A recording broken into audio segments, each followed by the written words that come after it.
중견기업 브릿지 포럼에 참석해 주신 내빈 여러분께 먼저 감사드립니다. 금일 순서는 축사 및 진행 방식에 대한 간략한 브리핑, 그리고 한국 파레트풀의 물류 디지털 혁신 사례, DX 연대 3사의 유통 관련 디지털 솔루션 사례 발표로 진행될 예정입니다. 행사 시작 전에 잠시 방역 안내 드리겠습니다. 지금 금일자로 코로나19 확진자가 지금 1,200명 선을 돌파했습니다. 행사장 내부에 저희가 좌석을 좀 넓게 배치했는데요. 그래도 꼭 개인 방역 신경 써주시고 실내에서 마스크 착용 꼭 부탁드리겠습니다. 먼저 오늘 포럼을 축하해 주시기 위해서 와주신 산업통상자원부 중견기업 정책관 천영길 국장님 앞으로 모시겠습니다. 큰 박수 부탁드립니다.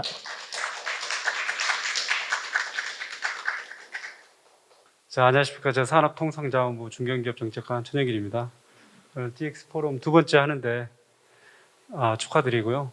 지금 제가 7월 1일에서 3일 프랜차이즈 박람회도 다녀와 봤고 디지털 유통 대전이라고 그 전주에 했던 행사도 다녀와 봤고 그랬는데요. AI, CBM 이런 식으로 4차 산업혁명, 디지털 기술 발전 이런 이야기들을 많이 했는데 실제 그게 체감되지 않았었고 우리 일상생활에 이렇게 많이 안 들어왔었는데 그게 코로나가 생기면서 코로나 작년 초에 2020년 2월달 이렇게 확산되고 또 그게 지금까지도 오늘까지도 이렇게 심지어 안내 방송을 하고 그러다 보면서 하여튼 뉴노멀이 된 것 같고 이렇게 비대면 그 다음에 이렇게 마스크 생활 이런 것들이 그 다음에 뭐 주문 배달이라든지 심지어 이제 극장도 오늘 신문 보니까 서울극장이라고 옛날 추억의 극장도 그 OTT 시장에 밀려가지고 그 매각을 한다든가 폐업을 하는 것 같더라고요. 하여튼 여러 가지로 뉴노멀이 지금 여러 가지 모든 면에서 일상생활에 새롭게 지금 자리를 잡는 것 같고요. 저희 중견기업들도 마찬가지라고 이렇게 생각이 들고 어쨌든 디지털 전환 중요성은 제가 굳이 말하지 않아도 여기 계신 분들이 아마 산업 현장에서 그다음 직장 현장에서 그리고 뭐 가깝게는 저희 개인들 생활 집에서도 아마 뭐 피부로 느끼고 있기 때문에 어떻든 이제 기업 환경이 굉장히 바뀌었고 그런 과정에서 저희가 작년 이맘때쯤에 정부 차원에서 한국판 뉴딜 해서 디지털 뉴딜도 발표하고 그린 뉴딜도 발표하고 이렇게 했는데 한국판 뉴딜은 뭐 잘 와닿지는 않지만 그 디지털 전환이라든지 디지털 혁신은 아마 신문에 요즘 ESG라는 말과 같이 가장 많이 나오는 아마 키워드 분석을 해보면 가장 많이 나오는 단어가 아닐지 이런 생각이 좀 듭니다. 그리고 나서 저희 부 차원에서도 어떻든 이 산업 현장의 디지털 전환이든 혁신이든 어떻든 디지털라이제이션을 해야 되기 때문에 이런 부분들을 저희 산업부 차원에서도 발표를 했었었고 그리고 이제 저희 중견기업들도 저희가 작년 그 산업부 차원의 정책 발표 직후에 더존비즈 을지로 타워에서 그 연대 협력식을 수요기업들하고 공기업들 이렇게 연대 협력식을 했는데 어쨌든 그때 우리 그 중견기업들이 가지고 있는 리소스가 생각보다 굉장히 다양하고 이것들을 결합을 했을 때 상당한 시너지 효과를 낼 수 있기 때문에 그래서 연대와 협력을 그때 했었고 오늘도 아마 그리고 나서 저희가 4월 달에 디지털 혁신센터를 개성해서 좀 더 실행화시키자 그런 측면에서 그걸 좀 가동하고 DX 포럼이라든지 또 실무자들 웨비나 교육도 시키고 또 뭐 카라반이라든지 찾아가는 CEO들 의지가 굉장히 중요하지 않습니까? CEO 의지가 중요하기 때문에 CEO들하고 직접 상담하는 거라든지 대부분 사실 경영 솔루션이라든지 이 공장 이런 사업 전하는 부분 자체가 CEO의 의사결정과 직결되기 때문에 그래서 CEO의 실무자들 교육도 중요하지만 이게 교육 차원에서 끝나지 않고 현장 차원에서 이렇게 진짜로 트랜스포메이션이 일어나려면 결국 CEO가 마인드를 과거 전산실 개념이 아니고 이제는 어찌 보면 회사 생활의 일부가 일부라기보다는 어떤 회사의 새로운 비즈니스 모델로 자리 잡아야 되는 그런 거기 때문에 경영자 의식이 굉장히 중요한 것 같습니다. 그래서 오늘 뭐 이 DX 포럼도 이 중견기업들이 어떤 기업들끼리도 같이 행사를 하지만 그 다음에 학교라든지 연구소 이런 쪽하고도 연결하는 행사들 또 대기업하고 우리 중소기업 또 스타트업들 이런 데하고도 또 연결하는 것들 하여튼 뭐 네트워킹이라든지 연결하는 방식이 굉장히 다양화되고 다층적으로 다층적으로 해가지고 그 기업마다 상황이 다 다르기 때문에 그 기업에 맞는 그 상황에 맞는 기회들 그리고 모델들을 포착하고 그리고 심화 발전시키는 계기의 일환으로 이런 행사들을 좀 다채롭게 하고 있다는 말씀을 좀 드립니다. 그리고 이제 저희가 그 오늘 또 보니까 행사 프로그램 보니까 한국 팔레트라든지 도전, 안랩 이런 데서 이렇게 발표들을 하시는데 어떻든 정부가 여러 가지 프로그램들을 가동하고 이런 건 하긴 하지만 정부는 사실 트리거링을 해주는 조직이지 정부가 뭐 중견기업들 경영이라든지 또 그 큰 산업체들한테 해주는 게 한계가 있고 그런 부분이 있고 또 중소기업들도 심지어는 스마트 공장을 정부 주도로 하는 건 한계가 있습니다. 그래서 결국에는 CEO 스스로 의지를 갖고 또 CEO 스스로 솔루션을 찾아가고 이런 부분들이 민간 주도로 이루어져야지. 그래서 저는 민간 주도의 이런 학습장, 그 다음에 민간 주도의 이런 프랙티스들이 좀 그래서 우리가 등대라는 표현들을 쓰고 있는데 이 등대 모델들이 많이 나와가지고 그 다른 데서 학습할 수 있는 기회라든지 아니면 롤 모델들 이런 것들이 빨리빨리 뭐 한두 개라도 지금 많지는 않지만 한두 개라도 나와주고 해야 아마 도움이 되지 않겠는지 그런 생각이 좀 들고 민간 주도의 혁신 사례들이 나타나고 정부 지원의 효과가 나타나고 이렇게 해야 아마 지속 가능성이 생기지 않겠는지 이런 생각을 갖게 됩니다. 어떻든 코로나19로 오늘이 거의 최정점을 지금 찍고 있는데 행사에 와주셔서 감사하고 그리고 행사가 아마 2시간 정도 진행이 될 텐데 무사히 방역 수칙 하에서 잘 마칠 수 있도록 협조해 주시면 감사하겠습니다. 이상입니다.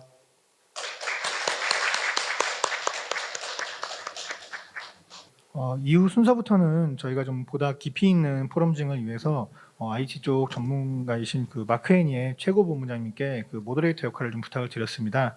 예, 마크 애니 최고 본부장님께서 이어서 바로 진행하시도록 하겠습니다. 예, 마크 애니 최고 본부장님 모시겠습니다. 큰 박수 부탁드리겠습니다. 네, 안녕하세요. 마크애니 최고라고 합니다. 반갑습니다.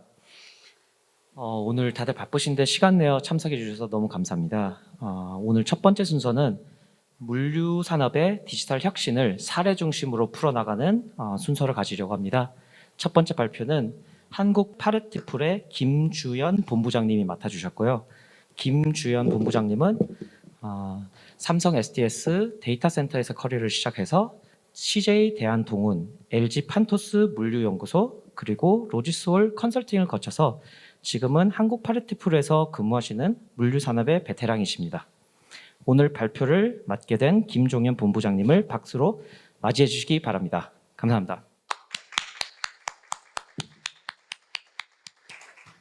제가 주어진 시간이 짧아서 좀 빠르게 제가 준비한 장표를 전달 드릴 수 있도록 하겠습니다. 사실 제가 전달 드릴 내용은 이후에 있는 내용하고는 조금 성격이 다르다고 보시면 될 것 같습니다. 제가 20년 동안 현장에서 이제 제조회사 그리고 IT 현재 물류 컨설팅을 하면서 느꼈던 부분을 공유하는 시간이라고 생각하고요. 이 시간 안에 제가 다 설명 못 드리는 부분은 네트워킹 시간을 통해서 질문이나 그리고 저희 회사에서 또 담당 본부장님들이 오셔가지고요. 필요하신 부분은 언제든지 질문하시면 답변 드리고 앞으로 이제 이 기회를 통해서 저희 로지솔도 함께 중견기업 연합 쪽에서 적극적인 활동할 수 있도록 진행하겠습니다. 그럼 준비했던 장표를 하나씩 설명드리겠습니다. 제가 사실 물류 유통 뭐 쿠팡이나 아마존에서 근무하는 게 아니기 때문에 유통 관련된 전략이라든지 마케팅 관련해서는 깊이 있게 설명드리기는 좀 힘듭니다. 그래서 제가 집에서 고민을 했습니다. 물류 유통의 DX 혁신 사례에 대해서 강의를 해달라. 제 머릿속에 이런 게 떠올랐거든요. 이런 걸 설명드리면 오늘 딱 집에 가시기 때문에 제가 가장 현실적으로 중견기업에서 지금 고민을 하고 있는 부분이 무엇일까? 페인 포인트가 무엇인지를 제가 좀 나름 고민해서 전체적인 스토리를 좀 구성했습니다. 보시면 뭐 몇 가지 정도 아실지 한번 보시면 좋을 것 같습니다. 사실은 뭐 로봇 관련된 기술이나 알고리즘 그리고 비즈니스 모델에 대한 여러 가지 개념들, 키워드가 나오게 되겠습니다. 저는 다 알 것 같은데 사실 보시면 이게 무슨 소리냐 하실 수 있습니다. 예. 그리고 보통 DT하고 DX를 같이 혼용해서 좀 많이 쓰십니다. 그래서 뭐 어원을 저희가 찾아볼 필요는 없겠지만 사실 스웨덴에 있는 교수가 썼던 용어거든요. DX라는 건. 디지털 트랜스포메이션에서 트랜스를 X로 그냥 쓰는 겁니다. 아무 이유 없고요. 예, 그래서 디지털화된 기술을 인간의 삶에다가 적용해서 풍요롭게 만든다 하시는 아주 그 긍정적인 마인드로 처음에 만드셨다고 합니다. 그 사실은 제가 그 직접 컨설팅을 하는 현장은 그렇게 아름답지 않습니다. 뭐 센터라든지 풀필먼트 센터, 현장, 운송 뭐 여러 가지에서 사실 상당히 낙후돼 있는 부분이 많이 있고요. 그리고 지금 제가 나중에 또 말씀드리겠지만 국가 차원에서 오늘 뭐 산업부에서 오신 걸로 알고 있는데 그 5차 그 국가 물류 기본 계획을 제가 쭉 들여다봤습니다. 그 중에서 6대 전략 중에 첫 번째가 오늘 제가 발표하는 저희가 오늘 2시간 동안 해야 될 DX에 대한 내용이 첫 번째로 들어가 있는 걸 우리가 확인할 수 있습니다. 그래서 제가 쭉 보니까 결국 저희가 DX라고 하는 게 궁극적으로 추구하는 방향이 초연결, 초융합, 그리고 초지능의 세 가지로 수렴된다고 저는 이해를 했습니다. 상당히 어려운 얘기죠. 앞에 초가 붙어 있으니까요.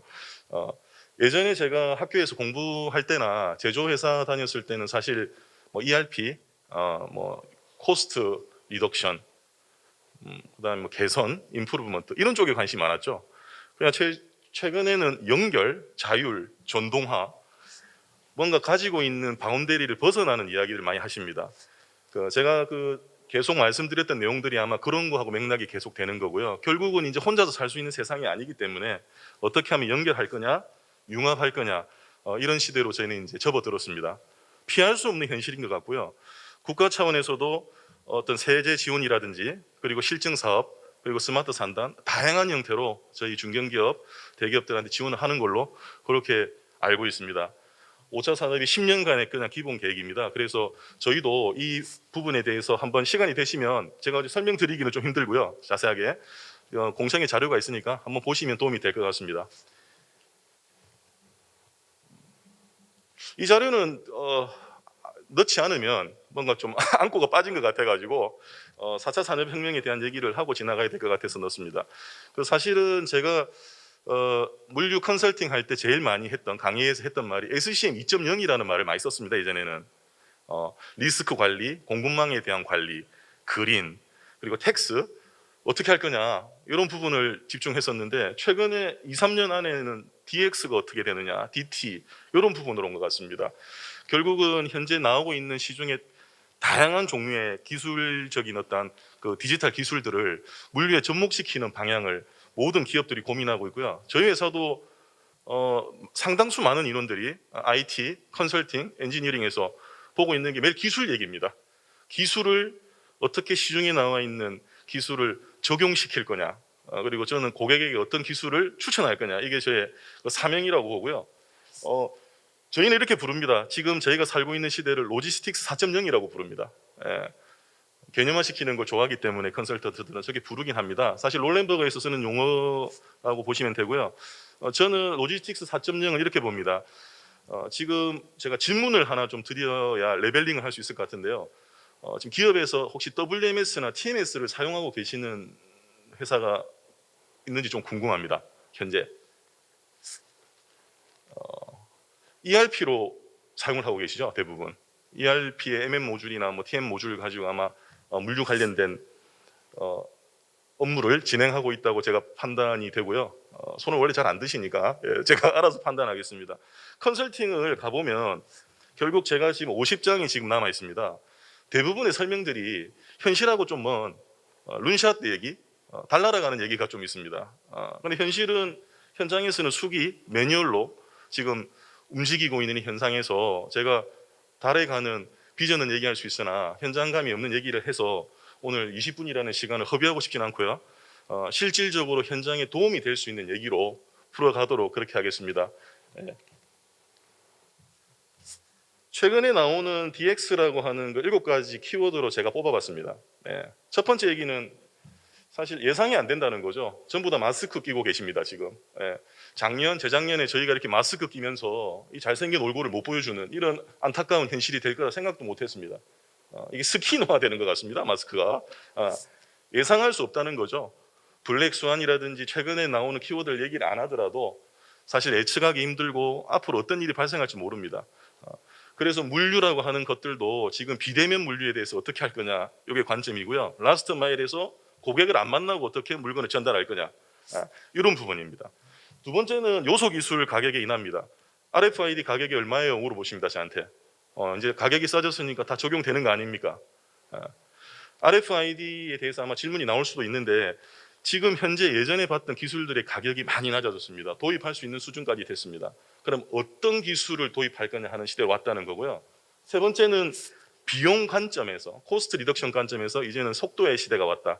이 부분은 뭐 유통 전문가들도 따로 말씀을 다 하시겠지만 제 입장에서 봤을 땐 기업 물류를 좀 중심으로 저는 하는 입장이다 보니까 저는 속도보다는 책임에 대해 관심이 많습니다.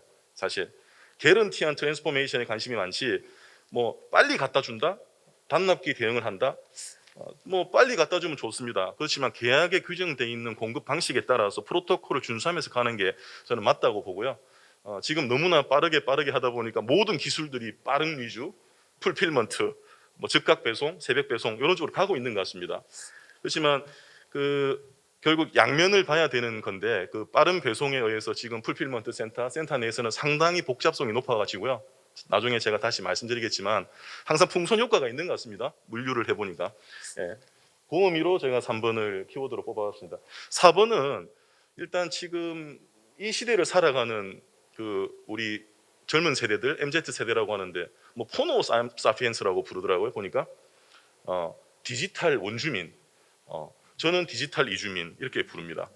그래서 이유가 뭐냐? 저는 디지털 카메라라 부르거든요. 카메라를. 근데 요즘 친구들은 그냥 카메라입니다. 그게. 그래서 저는 이주인 거죠. 디지털 세계로. 그런 의미로 보면 현대 지금 데이터에 대한 소비는 전부 MZ 세대 모바일로 다 이루어지고 있습니다. 센서들이 데이터를 모아서 클라우드로 올린 다음에 빅데이터나 AI로 분석해서 결국 소비하는 건 모바일이 되는 이 시대에서 결국 우리는 사용자 편의성, 고객에 대한 경험 뭐 이런 얘기는 이론적이 아니라도 당연히 가야 되는 아주 중요한 키워드가 될 수 있을 거라고 저는 생각합니다. 5번은 이렇게 보시면 됩니다. 저희가 스크린 골프를 친다든지 뭐 디지털 트윈, 이제는 뭐 현실과 디지털 세계와 직접적인 저희가 지금 경험하고 있는 세계 구분이 없어지는 시대다 하는 내용이고요. 6번은 소위 말하는 리테일 테크 자이언트라고 표현하죠. 아마존, 알리바바, 징봉, 뭐 쿠팡 이런 기업들이 허브 기업, 키스톤 플레이어가 돼서 이제 그 나머지 기업들은 따라가는 어떤 형국의 마켓 구조가 되었다는 얘기입니다. 마지막 얘기는 물류 스타트업의 어떤 스케일업에 대한 얘기인데 저희가 지금 가장 두려워하는 상대들은 물류 스타트업입니다. 물류 기업 입장에서 봤을 때. 그 부분 나중에 다시 자세하게 설명드리겠습니다. 제가 오늘 20분 동안 금방 끝날 것 같은데 20분 동안 설명드릴 내용은 크게 3가지 꼭지가 되겠습니다. 왜 저희가 모여서 DX에 대한 얘기를 하고 있느냐에 대한 얘기를 할 거고요. 왜 DX가 지금 화두가 되고 가속화되고 있느냐를 좀 풀어볼 생각입니다.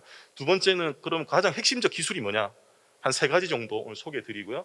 마지막에 저희 로지솔도 중견기업연합회 회원입니다.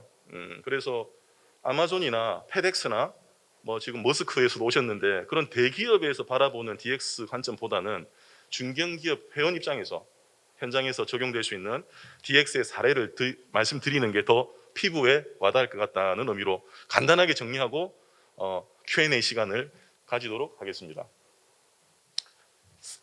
DX 왜 가속화됐냐? 이커머스 때문이죠. 결론적으로 말씀드리면 이커머스 풀필먼트, 이커머스 많이 들어보셨을 겁니다. 이커머스로 일어나는 일들 때문에 그 후행단에서 일어난 물류들이 다 같이 동반 상승하고 있다고 보시면 될 것 같습니다.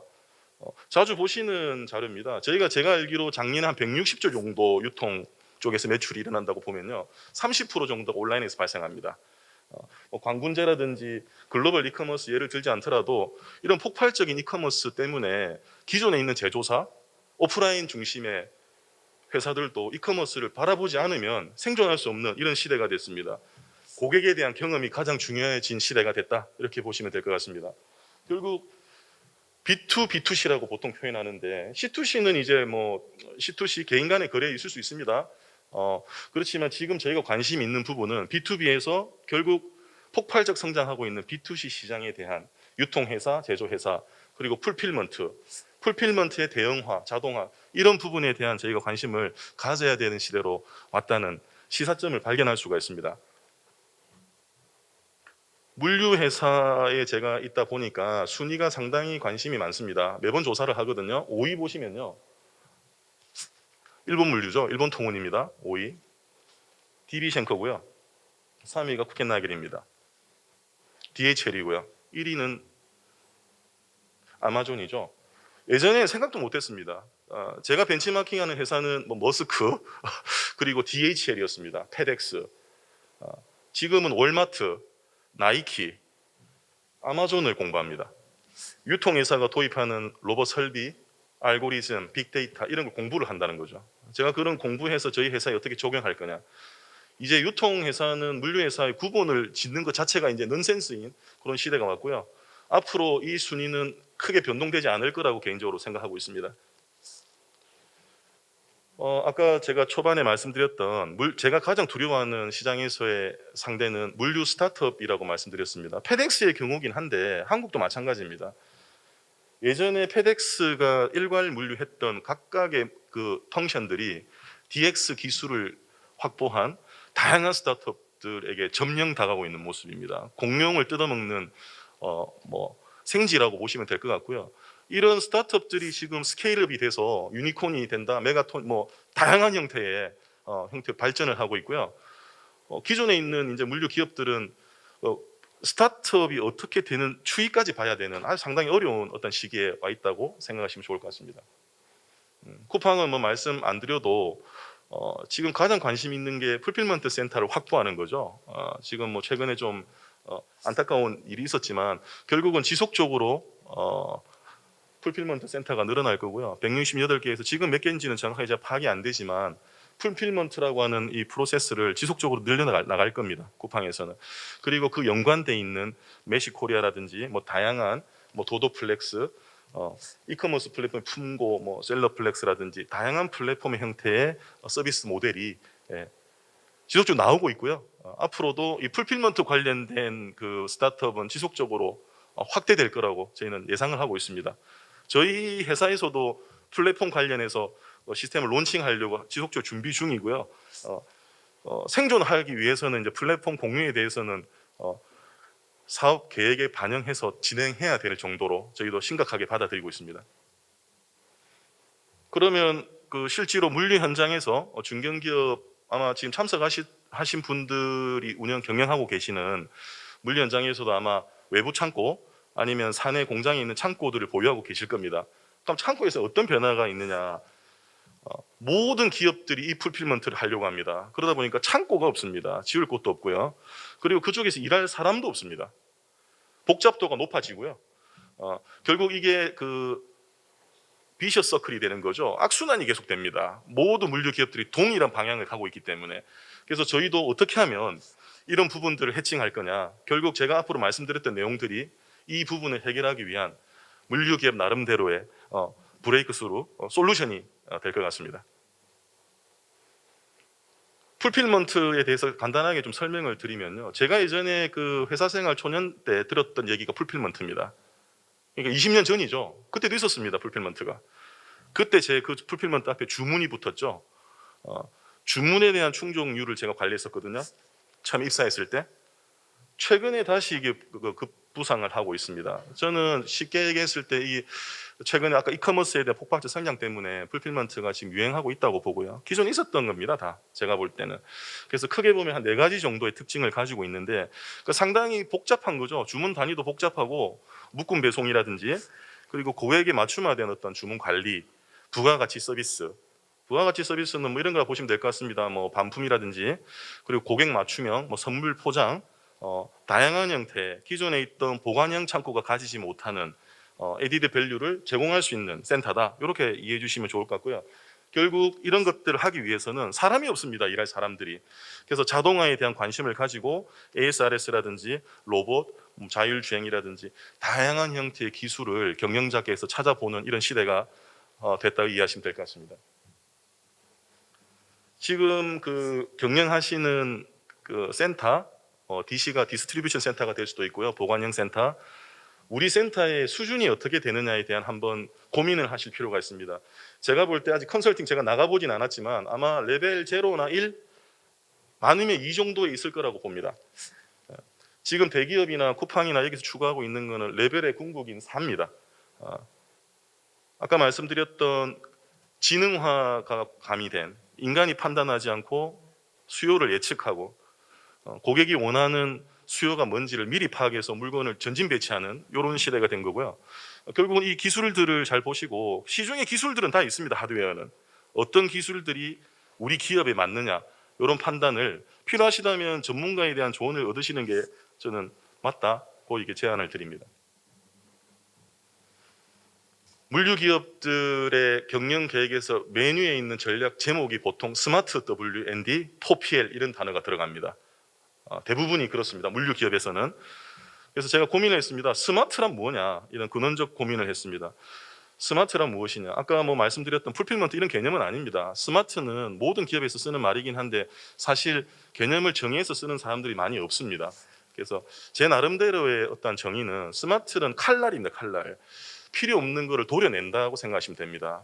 낭비, 재고, 프로세스, 물류비 모든 거를 도려낼 수 있는 방법을 저희는 DX라고 통칭해서 부르고 그런 창고가 스마트한 W&D 창고라고 보시면 될 것 같습니다. 모든 물류 기업이 추구하는 방향이고요.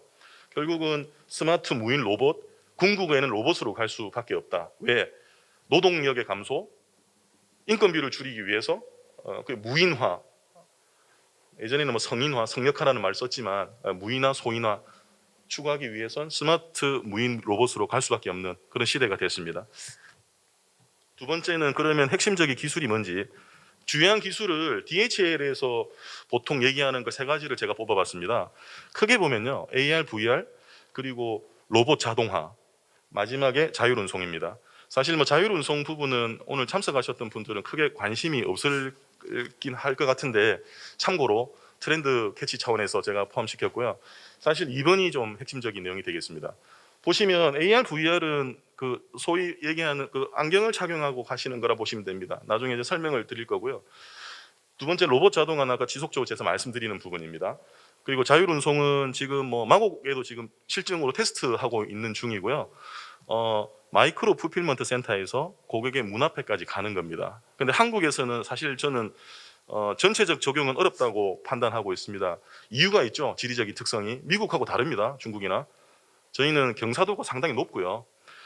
턱이 많습니다. 계단과 땅이 좁다 보니까 그래서 특정 지역에 아마 폐쇄적인 루프로 아마 자율주행 차량들이 운영되지 않겠나 하는 게 제 개인적인 소견입니다. 지금 보시는 바와 같은 게 VR, AR입니다. 아마 많이 보셨을 거고요. 엔터테인이나 교육 차원에서도 많이 돼 있는데 그러면 이게 지금 어떻게 적용되고 있느냐 제일 좋은 사례를 한번 가져왔습니다. 코카콜라고요. 쓰는 건 하나입니다. 내비게이션 피킹입니다.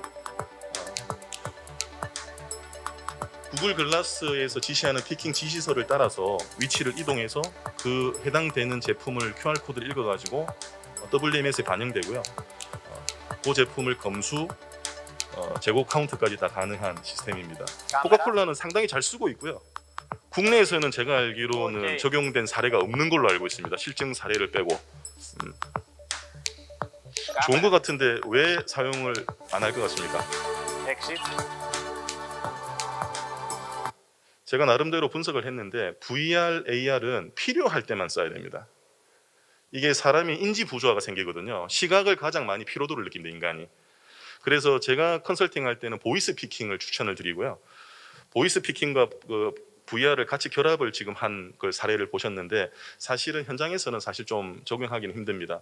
관리자가 전체 센터에 대한 어떤 모니터링, 관제, 뭐 사이클 체크 필요한 경우에 쓰는 건 저는 좋다고 판단합니다. 대기업 쪽에서는 보이스 피킹을 주로 채택하는 그런 거라고 보시면 될 것 같습니다. 두 번째는 로봇입니다. 지속적으로 말씀드리지만 풀필먼트에서 적용되는 로봇 부분이고요. 라스트 마일 쪽에 되는 부분입니다. 라스트 마일은 나중에 예를 보시면 될 것 같고요. 지금 보시면 패킹부터 팔레타이징, 분류, 이동, 그리고 ASRS에 대해서 많이 들어보셨을 건데 ASRS는 간단합니다. 위에 있는 상하, 차와 캐리가 합쳐져 있는 겁니다. 그걸 자동화하는 로봇 창고라고 보시면 되고요. 지금 대규모 뭐 CJ라든지 뭐 한진이라든지 대규모 택배 터미널 그리고 뭐 냉장 냉동으로 특화되어 있는 곳, 제조 설비 이런 부분에 다양하게 ASRS가 검토되고 구축이 되어 있습니다. 근데 상당히 고가고요. 장단점이 명확합니다. 장비가 고장이 났을 때, 폴트가 났을 때 대처 방안이 좀 어렵고요. 상당히. 그리고 유지 보수 비용이 상당히 많이 듭니다. 저희가 컨설팅에서 제안 드리지만. 그래서 그 현장의 상황에 맞는 세미 자동화 관련된 부분이 지금 최근에 좀 많이 제안 드리고 있는 부분이고요. 예를 들어서 지금 제가 예전에 제일 관심 있게 봤던 부분인데 피스 피킹입니다. 로버트 팔을 이용해서. 네. 그리고 그 물류센터에서 가장 제약 조건이라고 하면은 하역 부분이 되겠습니다. 하역. 끝나버렸네. CJ 대한통운에서도 일괄 하차를 하는 내림이라고 하는 시스템이 있습니다. 결국은 인간이 하차를 하지 않는 방법을 고민하고요. 한이웰이 제가 볼 때 완전 자동화 기술을 적용한 하차 기술이고요. 이런 형태라는 걸 보여드리려고 제가 준비했습니다. 시간이 없어가지고요. 궁극적으로 미래의 창고에서 돌아다닐 로봇은 이게 아닌가 싶습니다. 현대자동차가 인수했죠. 보스턴 다이나믹스입니다. 핸들이라는 제품이고요. 깜짝 놀랐습니다. 앞으로 사람이 필요할까 이런 거에 대한 의문을 주는 영상이 되겠습니다. 시간이 없어서 빨리빨리 좀 키워드만 말씀드리도록 하겠습니다. 라스트 마일 쪽은 좀 넘어가도록 하겠습니다. 육상과 지금 항공 쪽에서 여러 가지 실증 사업이 일어나고 있는데 지금 전문가 의견으로는 항공이 더 빨리 질 거다 하는 의견이 지배적입니다. 저희 회사에 대해서 말씀드리면 잘 모르실 수 있는데 저희 회사는 사실 그 84년도에 물류연구원으로 시작했습니다.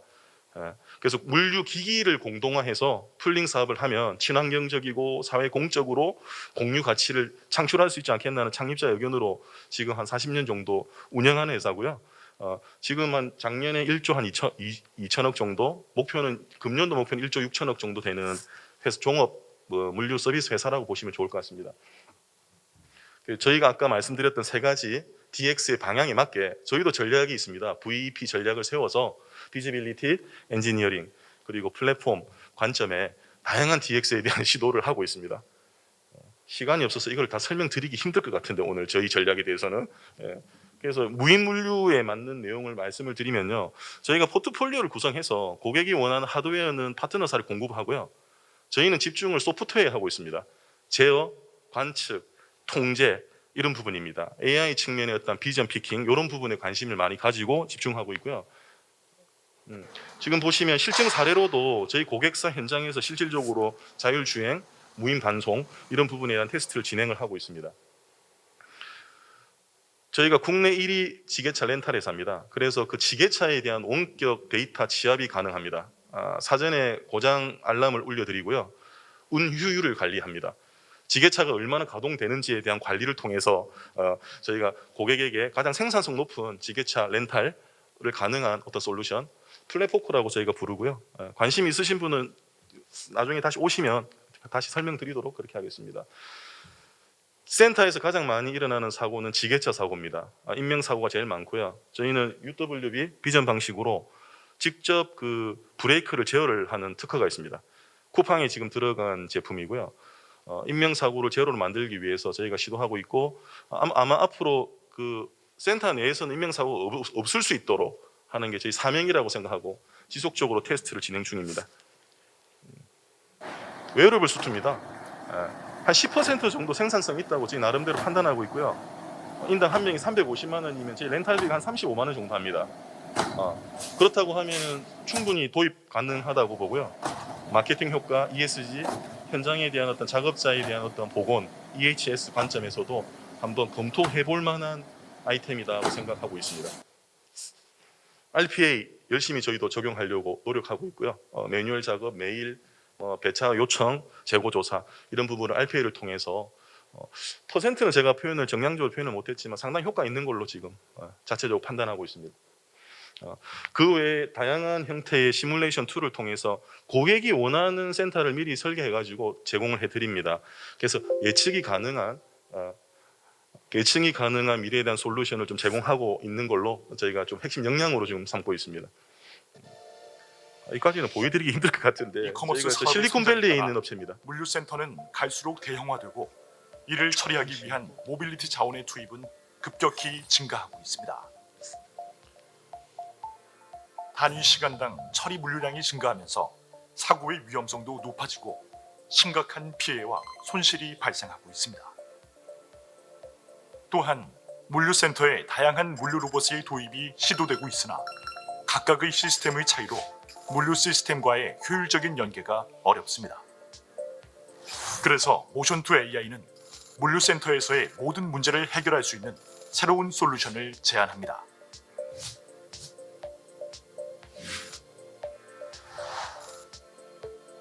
모션 키트는 지게차에 쉽게 탈부착이 가능합니다. 초기 설치 비용이 매우 저렴하고 주변 설비가 필요 없는 인사이드 아웃 방식의 위치 파악 기술입니다.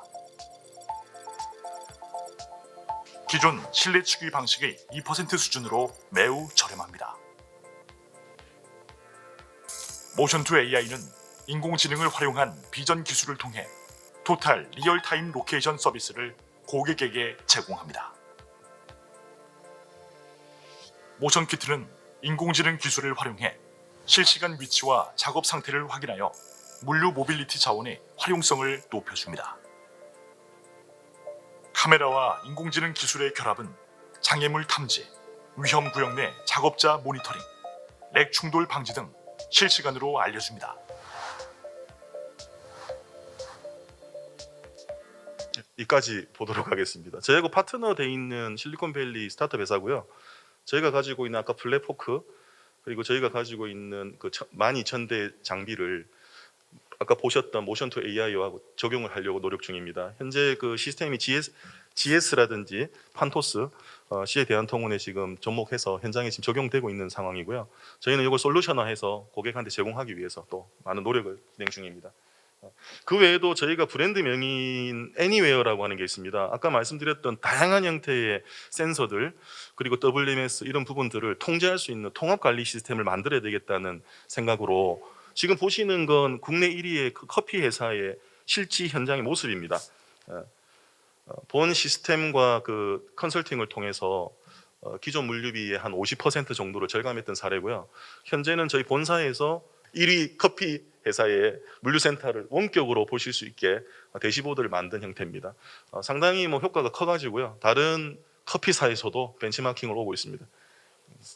그 외에도 드론 스타트업을 통해 가지고 그 현장에 가보면 야적이 많습니다. 드론을 이용해서 정밀한 지도, 야적돼 있는 제고까지도 정밀하게 파악해야 되겠다고 해서 애니웨어에 접목하기 위한 시도도 저희가 진행을 하고 있습니다. 저희 미래의 모습이고요. 플랫폼을 아까 저희도 시도하고 있다고 했습니다. 공감 관련된 직방과 같은 겁니다. B2B 직방을 만들어야 되겠다는 생각으로 간단하게 리멤버로 찍어서 올리면 중견기업에서 지금 놀고 있는 창고가 있다. 그러면은 그 관련돼 있는 풀에 소속돼 있는 화주하고 연결시켜주는 그리고 수익을 발생시켜주는 컨셉으로 저희가 제작했고요. 다음 달에 론칭해서 이 중견기업 쪽도 좋을 것 같습니다. 이런 상생할 수 있는 플랫폼 모델을 만들어 가지고 적용한다면 서로 윈윈할 수 있지 않겠나 싶습니다. 자세한 얘기는 시간이 한정돼 있어 가지고요. 플랫폼 얘기는 좀 짧게 말씀드리도록 하겠습니다. 오늘 참석하셨던 제가 산업군을 몰라서 제 나름대로 정리했습니다. 결론은 뭐라면 앞에 말씀드렸던 솔루션들은 우리 회사에 맞지 않는다는 거죠. 다양한 산업군에 다양한 물류 특성이 있습니다. 그래서 필요하시다고 하면 아까 4PL에 대한 말씀을 드렸지만 컨설팅과 시스템을 보유하고 있는 설계 역량이 있는 회사의 전문적인 의견을 받아서 물류 그리고 DX에 대한 전략도 한번 수립해 보시는 것을 제안을 드립니다. 이런 형식의 어떤 컨설팅 내용이 될 거고요. 우리 회사에 가장 맞는 거점 네트워크의 최적화 그리고 창고에 대한 설계, 미래에 대한 로드맵 수립까지도 다양한 형태의 솔루션 제공하는 업체가 많이 있습니다. 필요하시다면 한번 전문적인 의견을 받으셔서 DX 기반의 물류 최적화도 한번 고민해 보셔야 됩니다. 그렇지만 현재 오늘 참석하신 우리 영 CEO를 비롯한 전문가 분들이 계신 창고는 아마 에지즈의 모습일 거라고 예상을 합니다. 그래서 현재 제일 중요한 건 디지털 트랜스포메이션이 아니고요. 디지털라이제이션이라고 봅니다. 데이터에 대한 관리를 어떻게 할 거냐를 일단 선행적으로 관리를 하시고요. 그 이후에 다양한 오늘 제가 말씀드렸던 기술들을 보면서 접목하는 게 맞다. 이렇게 좀 저는 생각을 합니다. 다양한 구축 방법이 있지만 현재 뭐 서비스형 서비스 많습니다. 라스라든지 뭐 라스, 바스 뭐 많이 있거든요. 서비스형 물류 서비스를 제공하는, 쉽게 얘기하면 사용한 만큼 낸다는 겁니다. 종량제로. 그런 게 많이 있기 때문에 잘 검토하셔서 회사에 적용해 보시는 것도 한번 옵션이 될 수 있을 것 같습니다. 자가 물류 하시면서 스피노프에서 자회사를 설립하시고요. 지금 뭐 수의 계약이나 통해서 위탁 물류 하실 겁니다. 대부분이 아마 2PL에서 3PL 사이에 계실 거고요. 오늘 제가 핵심적으로 말씀드리는 부분은 DX에 대한 방향은 여러 가지 말씀하실 수 있습니다. 그렇지만 너무나 많은 아까 처음에 말씀드렸던 다양한 기술들과 방법이 있습니다. 전문가적인 의견을 좀 한번 컨설팅을 받으라는 제가 말씀을 드리는 건 아닙니다. 다양한 어프로치가 있기 때문에 전문가 의견을 수렴해서 지금 현재 처해 있는 물류의 수준을 헬스 체크하시고 결국 마지막 DX 기반의 라스로 꼭 진입하실 수 있도록 되기를 기원 드리고요. 앞으로도 물류 관련해서 궁금한 내용이 있으시면 저한테 언제든지 질문 부탁드리겠습니다. 감사합니다.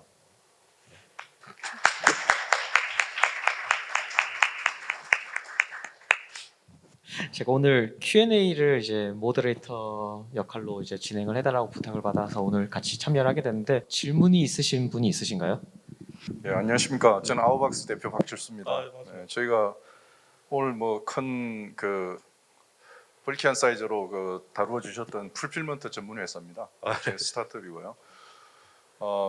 조금 더 설명을 드리자면은 뭐 스타트업으로 만 4년이 된 회사이고 이번 달에 저희가 예비 유니콘 인정을 받았습니다. 그래서 본격적인 그 스케일업을 해 나가는 그런 과정에 있고 저희도 대기업을 공경할 정도의 그런 예리한 기술력을 갖추기 위해서 불철주야 노력하는 그런 회사라고 보시면 되겠습니다. 제가 질문을 드리고 싶은 거는요.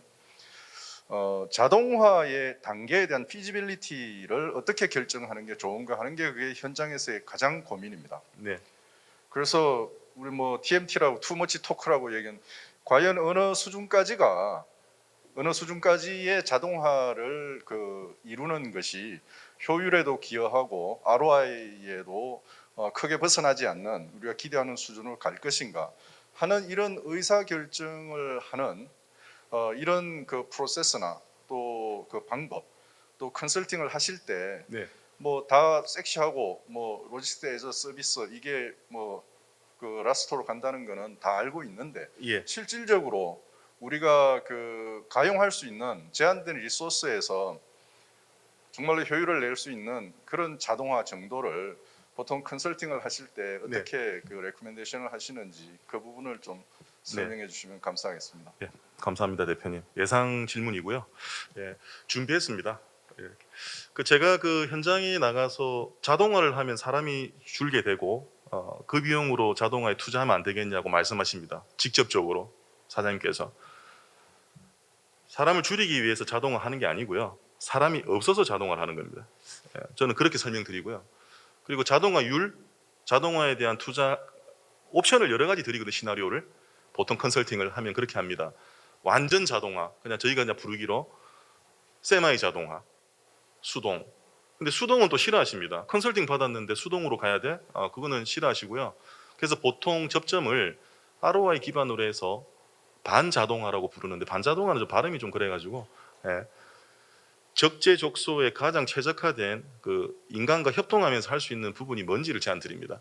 답변이 좀 너무 길게 제가 답변 설명을 드릴 수 없어서 그래서 저희 회사에서는 추구하는 모습이 뭐라면 고객이 원할 때 인풋값만 있으면 어떤 how to build를 만들어 드리는 거죠. 어떤 형태의 자동화로 가야 된다는 어떤 컨셉 모델 센터 이런 거를 좀 할 수 있도록 어떤 툴이나 컨설팅 방법론 이런 거 계속 지속적으로 고민 중입니다. 충분한 답변이 좀 안 될 것 같습니다. 네. 또 질문 있으십니까? 안녕하세요. 저는 이제 투자 회사에 있고요. 예. 그 이쪽 분야가 상당히 많이 변하고 있기 때문에 예. 저희도 마찬가지로 뭐 풀필먼트나 이런 쪽 투자 검토를 하고 있습니다. 네. 근데 이제 고객들 중견기업들 만나 보니까 이슈가 뭐냐면 기존의 자가 물류를 어떻게 변화시킬 거냐.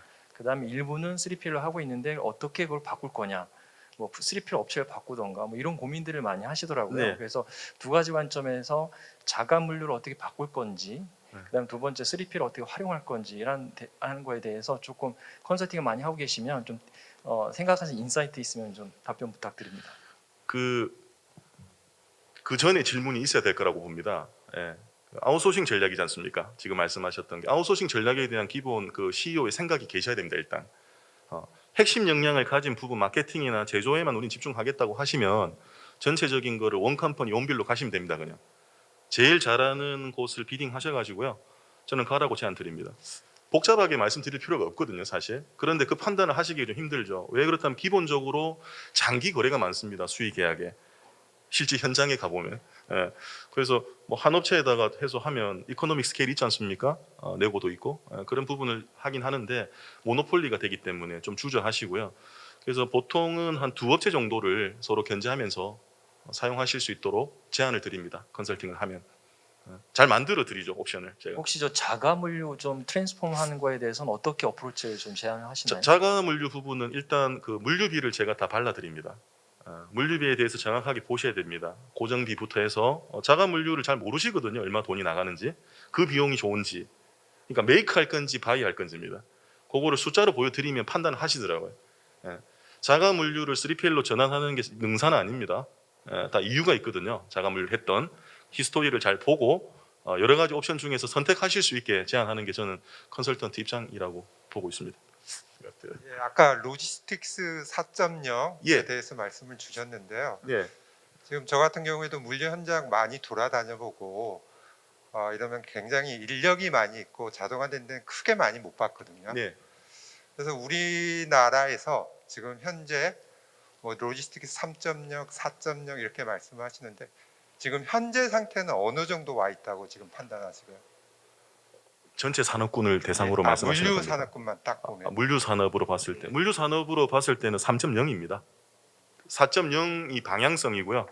4.0을 가기 위해서 고전분투하고 있는 상황이라 보시면 될 것 같습니다. 네, 추가적으로 뭐 자율주행 자동차도 실제 자율주행 관련 업계 사람들한테 물어보면 네, 지금 나와 있는 기술하고 한 10년 정도의 갭이 있다고 네, 네, 네. 말씀들을 많이 하시는데요. 네. 완전한 자율주행 가면 한 10년 정도는 더 있어야지 자율주행 차가 나온다고 말씀들을 많이 하세요. 네.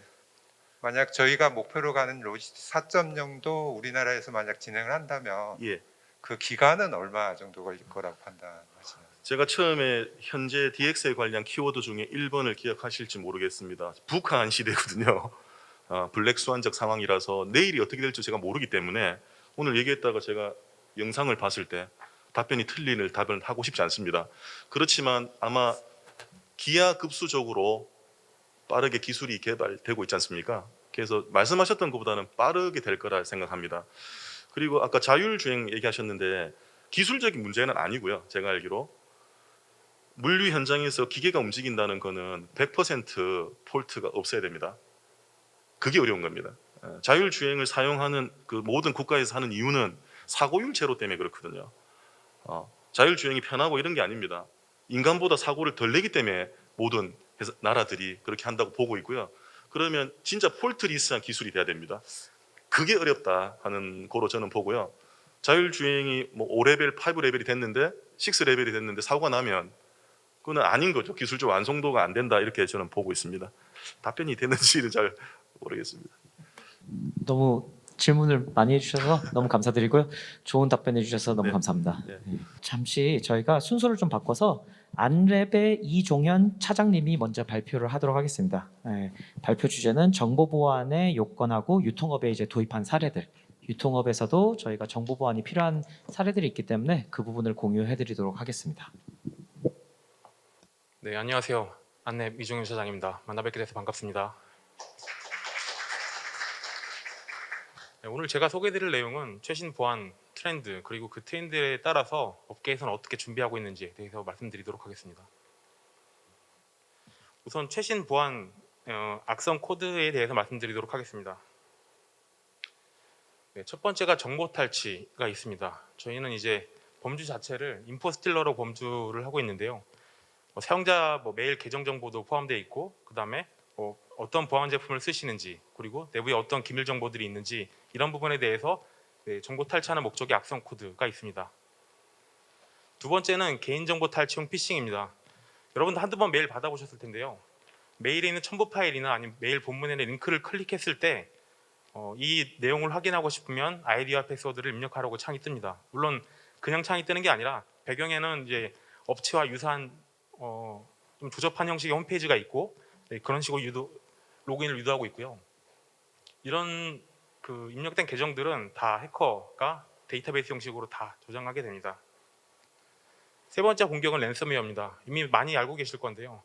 특정 PC에 있는 이제 문서나 중요 문서들을 다 암호화시켜서 이 문서를 쓰기 위해서 복화 비용을 요구하는 형태입니다. 이 악성 코드들이 최근 트렌드라고 말씀드렸는데 이 각각 세 가지 악성 코드가 하나의 커다란 범죄에 활용하는 목적으로 개발되고 있습니다. 저희 안내부에서 수집한 2021년 악성 코드 통계 자료입니다. 1월부터 5월까지 봤을 때 가장 높은 게 임포스틸러입니다. 정보 탈취용 악성 코드가 활용되고 있고요. 전체의 4분의 3을 차지하고 있습니다. 이런 악성 코드가 많이 만들어지는 것은 이런 생성 툴 자체가 자동화되는 부분도 있지만 이런 임포스틸러를 통해서 보다 강력한 범죄에 활용할 수 있기 때문에 임포스틸러가 점점 많아지고 있습니다. 임포스틸러가 노리는 것들은 크게 두 가지입니다. 첫 번째는 내부의 계정 정보입니다. 메일 계정을 예를 들어 볼까요? 메일 계정을 사용자가 부주의하게 혹은 임포스틸러를 통해서 유출됐다고 했을 때 사용자가 입력된 아이디와 패스워드는 첫 번째로 그 아이디와 패스워드를 갖고 해커가 로그인했을 때 있는 주소록을 뒤지게 됩니다. 여러분들이 메일을 수신하셨을 때 전혀 모르는 사람이 보낸 메일에 대해서는 좀 이게 악성 메일인지 혹은 의구심을 가질 수 있는데 평소에 업무상 주고받은 메일에 대해서는 아무 의심 없이 메일도 열어보고 그다음 첨부 파일도 다 열어보게 됩니다. 해커는 이를 통해서 악성 코드 유포하는 목적으로 사용자 계정을 이런 식으로 취업하고 있습니다. 두 번째는 스캠, 사기 형식의 메일을 보낼 수가 있습니다. 메일 내용을 확인해 봤을 때 인보이스나 아니면 이런 영수증을 주고받는 그런 업무를 담당하는 사용자라고 하면 직접 그 업체에서 보낸 메일처럼 위장해서 계좌번호가 어떻게 변경됐으니 일로 입금을 해달라 이런 식으로 스캠 메일을 활용하게 됩니다. 이런 공격이 활용하기도 합니다. 두 번째가 이제 PC 정보나 여러 가지 내부 보안 정보를 가지고 하게 되는데요. 이 디바이스나 아니면 OS 버전을 취업하는 이유는 다른 공격, 취약점 공격에 활용하기 위해서 활용하고 있습니다. 이런 화면 많이 보셨을 겁니다. 크롬이나 아이를 통해서 이제 특정 사이트 로그인했을 때 이런 아이디 패스워드를 저장할까요? 라고 묻는 팝업인데요. 개인 PC고 혼자만 업무 용도로 쓰기 때문에 편의성을 위해서 간단하게 저장 버튼을 눌러서 활용하고 계십니다. 임포스틸러는 이런 정보들을 노리고 있습니다. 네. 인터넷 웹브라우저 옵션에 가보시면 이런 식으로 얼마만큼의 이런 데이터가 저장되는지 확인하실 수가 있는데요. 임포스틸러는 간단하게 이런 정보만 탈취해서 사용자의 아이디 패스워드 그리고 어떤 사이트에 주로 접속하는지 내용을 확인할 수가 있습니다. 과거의 해커들이 이제 이런 정보를 탈취하기 위해서는 실제 사용자 PC에 키로고를 심습니다. 입력하는 키를 다 트래킹하는 건데요. 그래서 이 사용자가 어떤 사이트 접속했고 이 사이트에서 어떤 키를 입력했기 때문에 이 사용자의 계정은 무엇일 것이다 라고 이런 식으로 좀 수동적으로 많은 작업이 필요했는데 최근에는 이런 식으로 브라우저에 저장된 정보만 탈취하면 간단하게 모든 정보를 가져갈 수가 있습니다. 그럼 임포스틸러가 정보 수집 대상으로 하는 프로그램은 뭐가 있을까요? 첫 번째가 웹브라우저입니다. 그래서 말씀드린 것처럼 여러 가지 계정 정보를 갖고 있고 접속하는 사이트들도 확인할 수 있기 때문에 이 사용자가 어떤 업무를 하고 있고 어떤 식으로 공격을 해야 될지 유추할 수가 있습니다. 두 번째가 이메일입니다. 아웃룩 많이 사용하실 텐데요. 어떤 경우에 아웃룩을 쓸 때 다시 이제 아이디 패스워드를 입력하라고 창이 뜨는 경우가 있는데 이게 아웃룩에서 꼭 띄워주는 경우가 아닐 수도 있습니다. 임포스틸러가 아웃룩이 뜨면 가짜 팝업 창을 띄우게 됩니다. 그래서 아이디 패스워드를 입력하기 유도하고 그 입력된 아이디 패스워드는 해커 서버로 마찬가지로 전송해서 2차, 3차 공격에 활용하게 됩니다. 세 번째, 기타 툴에 있는 계정들도 노리고 있습니다. 이런 툴들은 앞서 설명드린 두 가지 사례보다 좀 더 위험성이 높습니다. 주요 서버에 접속할 수 있는 FTP 혹은 주요 서버에 접속할 수 있는 여러 툴들의 계정을 해킹하게 된다면 이런 사용자는 일반 개인 사용자가 아니라 주요 정보를 다룰 수 있는 관리자가 될 수 있습니다. 그래서 유출된 계정을 통해서 해커는 앞서 설명드린 두 가지 사례보다 좀 더 쉽게, 좀 더 파괴적인 공격을 행할 수 있습니다. 임포스틸러에 대해 말씀드렸는데요. 결과적으로 궁극적으로 이 내용을 말씀드리려고 소개를 드렸습니다. 타겟형 랜섬웨어 공격입니다. 과거처럼 특정 사용자 대상으로 무차별적으로 이제 랜섬웨어를 배포해서 그 중에 하나만 걸려라 하는 식으로 랜섬웨어는 동작하지 않습니다. 각각 기업, 금융, 의료기관, 국가기관 특성에 맞게 그리고 이미 인포스를 통해 방대하게 모은 데이터를 기반으로 성공률이 아주 높은 공격을 시도하고 있습니다. 그렇기 때문에 공격은 성공률도 높고 업체 입장에서도 단순하게 뭐 PC를 포맷하고 아니면 그냥 재사용이 아니라 업무를 사용하는 데 있어 복화 비용을 지불해야 할 가능성도 높아지고 있습니다. 이런 타겟 랜섬웨어의 그 최근 추세입니다. 2019년도 2월에 클럽 랜섬웨어가 국내 그리고 여러 기업들을 대상으로 많이 퍼지기 시작했습니다. 저도 많은 외근을 다니면서 확인을 해봤는데요. 그 전까지는 그냥 한두 대 PC 감염되면 포맷하고 그냥 다시 쓰는 목적으로 진행했었는데 클럽은 PC를 노린 게 아니라 업무랑 관련된 가용성에 영향을 줄 수 있는 서버를 노리고 있습니다. 그렇기 때문에 한 대 PC가 아니라 시스템 전체가 마비되고 전사 PC가 다 랜섬웨어에 감염되는 그런 이슈들이 많이 발생했었습니다. 그런 식으로 이제 신변종 랜섬웨어가 점점 고도화돼서 만들어지고 있고 그런 공격들이 새로 나오고 어느 정도 그 수익을 얻었다고 생각하면 이런 해킹 그룹들은 은퇴라 그래서 잠정적으로 활동을 중단합니다. 복화 툴을 배포하는 경우도 있고요. 그런 식으로 중단하고 나면 공격이 사라지느냐? 그건 아닙니다. 그 공격이 성공한 여러 가지 장점들을 흡수해서 또 다른 해킹 그룹이 다시 변종을 만들어냅니다. 그런 식으로 등장하고 은퇴하고 등장하고 은퇴하고 최근까지도 반복되고 있습니다. 최근 랜섬웨어 특징 두 가지가 더 있는데요. 그냥 문서 암호화만 하는 부분이 아닙니다. 이미 인포스트를 통해서 여러 계정을 탈취했기 때문에 원격 데스크탑으로 그 근처에 접속 가능한 서버들을 다 접속 시도합니다. 그래서 원격 데스크탑으로 다 직접 접속을 해서 어떤 데이터를 가지고 있는지 어떤 시스템인지 다 파악하는 과정을 거치게 됩니다. 두 번째는 마찬가지로 FTP 프로그램에서 어떤 탈취된 정보를 가지고 공유 폴더 접속해서 어떤 기밀 자료가 있는지 이 부분도 다 탈취하는 데 활용하고 있습니다. 네, 궁극적으로는 AD 탈취를 목적으로 하고 있는데요. AD가 탈취되면 그 후로는 이제 해커 입장에서는 이 업체에 대해서는 원하는 부분을 모든 행위가 가능합니다. 전체 사용자 PC에 랜섬웨어를 뿌릴 수도 있고 특정 PC 대상으로 악성 행위를 하도록 조작할 수도 있습니다. 두 번째 특징은 이중 협박입니다.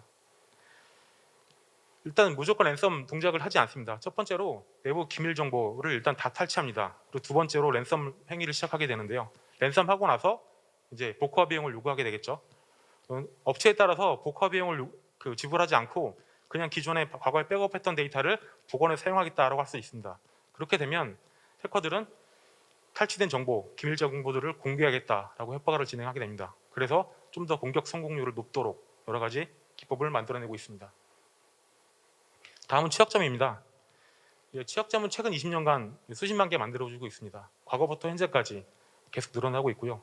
이런 취약점은 OS를 따지지 않습니다. 윈도우도 있고 맥OS도 있고 리눅스도 마찬가지로 취약점을 가지고 있습니다. 그 OS 내부에서 실행되고 있는 어플리케이션도 마찬가지로 취약점을 가지고 있고요. 이런 취약점을 활용하게 되면 해커는 간단하게 보다 높은 성공률로 공격을 할 수 있기 때문에 취약점을 많이 활용하고 있습니다. 여러분들이 이제 윈도우 OS를 많이 쓰실 텐데요. 종료할 때 업데이트 한다고 많이 나오게 되는데 그런 것들이 이런 취약점 패치를 진행하는 내용이라고 보시면 될 것 같습니다. 네, 취약점을 통해서 엔드포인트 권한을 획득하게 된다면 해커 입장에서는 화면 보시는 것처럼 이미 문 열려 있는 상태로 외부에서 알아서 PC가 켜져 있는 시간에 접속해서 원하는 행위를 할 수 있습니다.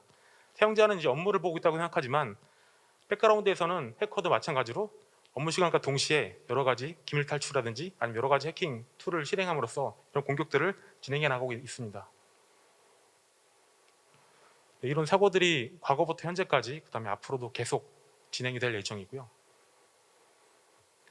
그럼 이런 공격자들의 목적이 크게 두 가지로 한번 분류해 봤는데요. 첫 번째 약탈입니다.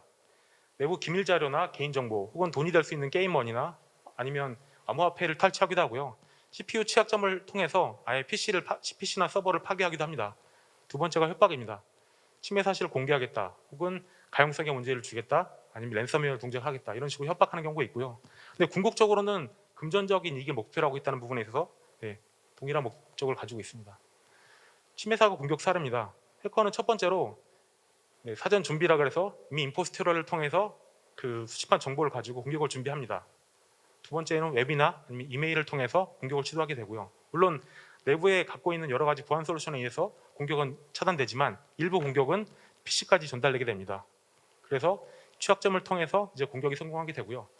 해커는 단순히 한 대만 감염을 성공하는 데 목적이 있는 게 아닙니다. 다시 이제 백도어를 설치하게 되고 나머지 이제 CNC 서버를 통해서 해커가 원하는 동작을 시작하게 됩니다. 그래서 같은 네트워크에 있는 여러 가지 PC 전염하기도 하고요. 궁극적으로는 중요 정보 액세스할 수 있는 관리자 PC를 타겟으로 합니다. 그래서 중요 서버에 접속해서 여러 가지 랜섬웨어라든지 정보 탈취를 목적으로 진행하고 공격이 성공하면 마지막으로는 흔적을 지우는 작업을 진행합니다. 이런 사용된 악성 코드들을 분석가가 분석하면 해커가 어디서 들어오고 어떤 식으로 공격을 진행했다는 부분이 유추할 수 있기 때문에 해커는 공격이 끝났다라고 하면 이런 정보들을 모두 지우고 빠져나가고 있습니다. 그래서 저희가 이런 사고를 당하게 되면 분석 시간에 오래 걸리는 이유가 뻔히 눈에 보이는 자료들은 이미 다 사라지고 없기 때문에 그래서 분석가들은 이 부분에 있어서 좀 더 오랜 시간이 걸리게 됩니다. 이런 공격들에 대비해서 여러 가지 솔루션을 이미 운영하고 계십니다. 방어부터 대응, 유출 방어, 망분리까지 해서 여러 가지 솔루션을 운영하고 계신데요. 단순히 솔루션만 구축하고 있다 그래서 이런 보안에 효율적으로 대응할 수 있지는 않습니다. 궁극적으로는 이런 보안 솔루션들을 최적화된 상태로 운영이 필요합니다. 그게 엔드포인트 하드닝이라고 저희는 말씀드리고 있는데요. 단말의 그 표면 공격을 최소화하는 방법입니다. 백신을 예로 들어보겠습니다. 저희도 백신을 공급하고 있긴 한데요. 단순히 백신만 설치되고 있다라고 해서 공격을 다 막을 수 있는 건 아닙니다. 백신 엔진이 최신 버전을 유지하고 있어야 되고 그리고 백신에서 여러 가지 그 옵션 들어가면 상세한 보안 설정들이 있습니다. 이런 보안 설정을 높게 유지된 상태로 운영하셔야 됩니다. 두 번째는 이제 패치 솔루션입니다. 패치도 패치 솔루션이 있다라고 해서 자동으로 패치가 되겠지라고 하는 부분이 아니라 OS, 오피스 여러 가지 어플리케이션에 대해서 실제 패치가 자동으로 되지만 이 부분이 정상적으로 되고 있는지 사용자도 그렇고 관리자도 그렇고 확인해야 됩니다. 마지막으로는 단말 취약점 관리입니다. 본인이 어느 정도 보안 스코어를 유지하고 있는지 사용자도 인지할 수 있어야 되고 관리자도 사내의 여러 가지 PC 서버 중에서도 이렇게 보안적으로 얼마나 취약하지 않게 관리되고 있는지 확인할 수 있어야 됩니다. 이런 과정을 거쳐야지만 단말의 공격 표면을 최소화할 수 있고 공격이 발생하는 부분에 있어서 최소화할 수 있는 방법이 있습니다. 두 번째는 요즘엔 최근에 단순 솔루션이 아니라 솔루션 간 연계 기능을 많이 사용하고 있습니다. 보시면 이제 엔드포인트에 있는 솔루션과 아니면 네트워크 쪽에 있는 솔루션이 같이 협업해서 동작하는 부분인데요. 사용자가 웹브라우저를 열고 특정 사이트에서 이제 파일을 다운로드 받습니다. 다운로드 받자마자 그 네트워크에서 해당하는 파일이 지나가는 부분을 캐치해서 네트워크에 있는 이런 샌드박스 솔루션을 분석하게 되는데요. 샌드박스 솔루션 원리는 사용자 PC랑 동일한 환경에 가상 머신 만들어 놓고 거기서 해당하는 파일을 실행해서 어떤 행위가 발생하는지 쭉 모니터링하면서 종합적으로 분석하는 장비입니다. 그를 통해서 이제 PC에 내려가 있는 파일이 실제 악성 코드인지 정상인지 확인하는 기술인데요. 분석에 1분에서 3분 가량이 소비됩니다. 그 사이에 다운받은 사용자가 그 파일을 열어버리면 이미 다 감염이 되고 랜섬 동작이 일어나고 백도어 프로그램 설치될 수도 있기 때문에 단순히 분석이 끝나기 전에 이런 식으로 익스큐션 홀딩이라 그래서 파일을 실행 보류시키고 그 사이에 분석을 진행하고 분석 결과 악성이면 바로 명령을 통해서 삭제하는 식으로 동작을 하고 있습니다. 이를 통해서 아무리 네트워크에서 수동적으로 감시하는 게 아니라 능동적으로 실제 PC에 감염되는 부분까지도 사전 대응 가능합니다. 메일 같은 경우도 마찬가지입니다. 기존의 스팸 메일 솔루션에서 많은 역할을 하고 있습니다. 키워드 기반으로 확인, 발신자 IP 기반으로 메일 유효성 등 여러 가지 검사를 진행하고 있는데 일반적으로 악성 메일을 보낼 때 신변종을 만들어 보내기 때문에 1차적으로는 스팸 메일을 통과해서 메일이 유입됩니다. 그런 메일들은 2차 네트워크 샌드박스 솔루션을 통해서 메일 본문에 있는 링크, 그다음 첨부 파일, 다운로드 링크 파일을 이 샌드박스를 통해서 실시간 분석을 진행합니다. 분석해서 악성이면 격리하고 사용자 쪽으로 안 내려가도록 그런 기술을 제공하고 있습니다. 재택근무에 관련돼서 말씀드리려고 하는데요. 사용자 실천 수칙, 그다음에 관리자 실천 수칙이 있습니다. 이 부분은 저희가 제공한 내용이 아니라 과학기술정보통신부 쪽에서 권고하는 내용들입니다. 사용자는 최신 PC 보안 업데이트를 하고 이런 식으로 보안 유지된 상태에서 재택근무를 해야 된다라고 하는데 이런 식으로 권고해봤자 사용자가 쓰는 PC는 개인 PC이기 때문에 관리자 입장에서는 정상적으로 유지되고 있는지 확인이 힘든 부분이 있습니다. 그래서 재택 환경에 맞게 솔루션도 마찬가지로 업그레이드가 됐고요. 업그레이드해서 사용됐던 사례를 설명드리도록 하겠습니다.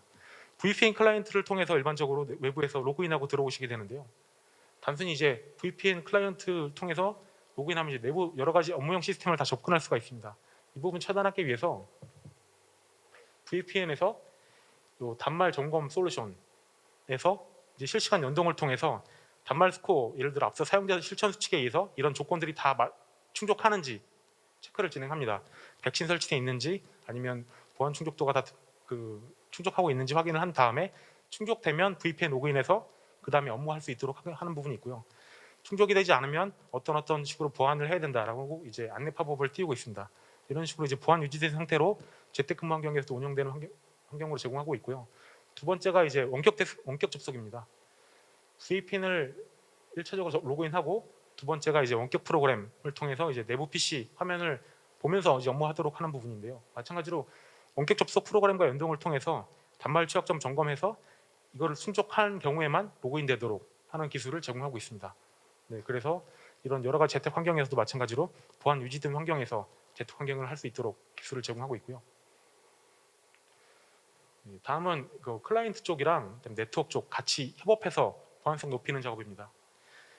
윈10 최신 버전을 쓰지 않고 있고 뭐 9버전 윈도우 8이나 윈7을 쓰고 있다라고 했을 경우 네트워크 방화벽 쪽에서 단순히 뭐 IP 허용 차단만 하는 부분이 아니라 클라이언트 솔루션과 연동을 통해서 클라이언트 환경을 체크합니다. 그래서 OS가 9버전이다라고 했을 때 네트워크 접속을 차단한다든지 아니면 특정 어플리케이션에서 기능을 일부 차단하는 식으로 제공할 수가 있습니다. 네, 유사하게 보안 지수와 솔루션을 통해서 보안 지수가 낮으면 네트워크 차단이나 아니면 기타 내부 정상적으로 서버 접근 못하도록 차단하거나 기타 이제 보안 솔루션의 권한을 좀 강화하는 식으로 운영할 수도 있습니다. 네, 샌드박스 솔루션은 이제 방화벽과 연동도 가능한데요. 사용자가 악성 코드를 다운로드 받은 경로 그리고 이런 악성 코드를 분석했을 때 해커가 접속하려고 시도하는 이런 IP나 URL 정보들을 바로 실시간으로 방화벽 정보로 공유하게 됩니다. 그러면 방화벽에서는 실시간으로 해당 서버의 접속을 차단하고 그다음 외부에서 그 해당 IP에 접속하는 부분도 마찬가지로 대응할 수 있도록 구현이 되어 있습니다. 네, 그 외에도 여러 가지 방안들이 있는데요. 앞서 설명드린 엔드포인트 쪽에서도 이제 역할을 하게 되고 중간에 네트워크 샌드박스 장비 그다음에 방화벽 정보도 같이 이제 종합적으로 운영되는 형태로 제공하고 있습니다. 단순히 샌드박스를 한 벤더 업체에서 제공하는 부분만 쓰는 게 아니라 여러 벤더를 같이 쓸 수 있는 악성 코드 교차 분석 시스템도 제공하고 있습니다. 그래서 좀 더 탐지율을 높은 상태로 운영할 수 있는 부분도 제공하고 있습니다. 이런 식으로 단순 솔루션만 있는 부분이 아니라 엔드포인트 하드닝, 그다음에 솔루션 간 연동 기능을 통해서 좀 고도화된 공격에 있어서 효율적으로 막을 수 있도록 그렇게 제품은 많이 개선되고 있습니다. 이상 발표를 마치겠습니다. 감사합니다.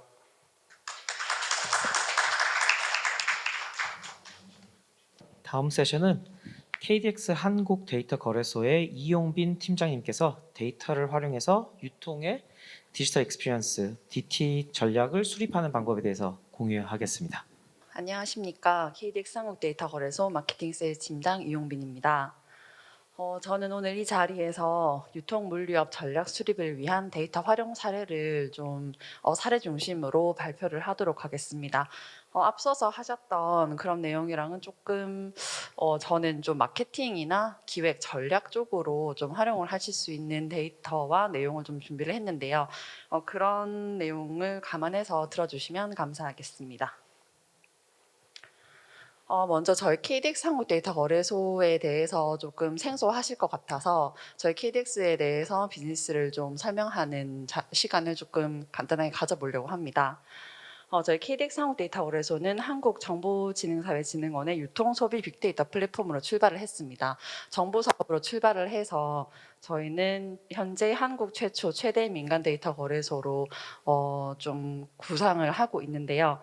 저희가 가지고 있는 데이터는 금융, 부동산, 소비, 언어, 동영상, 유통, 물류, 유동인구 같이 다양한 데이터를 보유를 하고 있고 다양한 업체의 이런 데이터를 통해서 데이터 수요자들이 이제 비즈니스 인사이트를 얻어가실 수 있는 리포트 형태, 그리고 솔루션 형태, 그리고 이제 원본 로우 데이터 형태의 다양한 데이터 상품들을 유통을 하는데 저희가 노력을 하고 있습니다.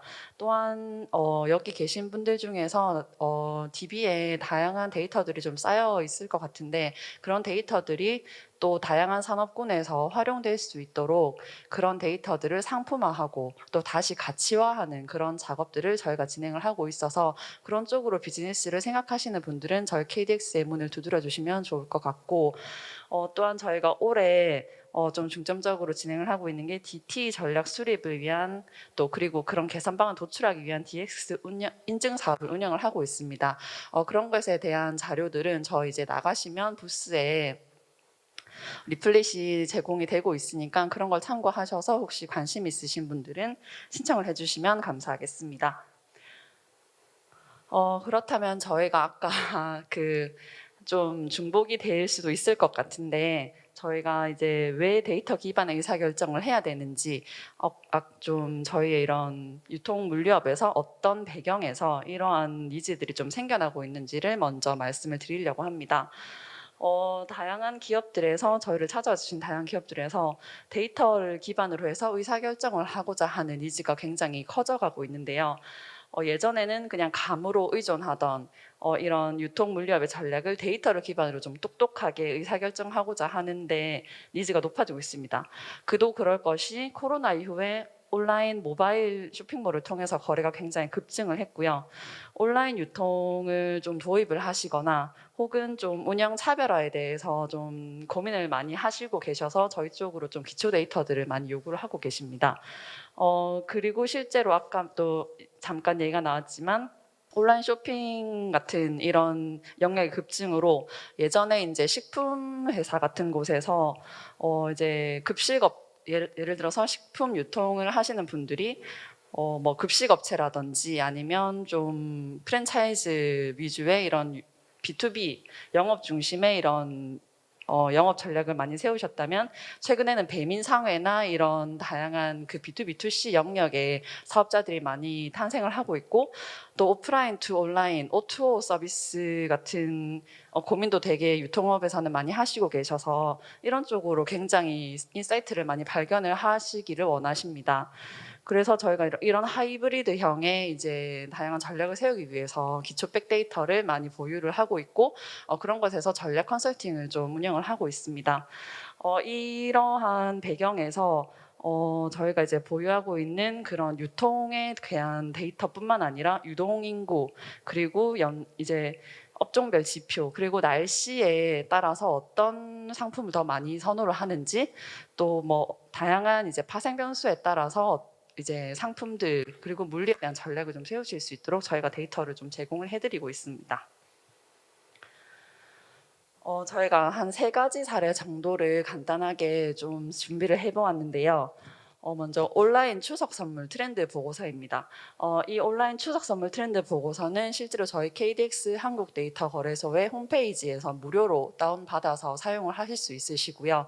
온라인에서 추석 관련해 가지고 좀 선물들이 어떻게 좀 변하고 있는지 최근 3년의 데이터를 분석을 해서 이제 무료로 데이터 리포트 형태의 데이터가 리포트 형태의 보고서가 좀 올라와 있다고 보시면 될 것 같고 여기에서 조금 더 심층적으로 보시고 싶다라고 하시면은 저희 쪽으로 문의를 해주시면은 될 것 같습니다.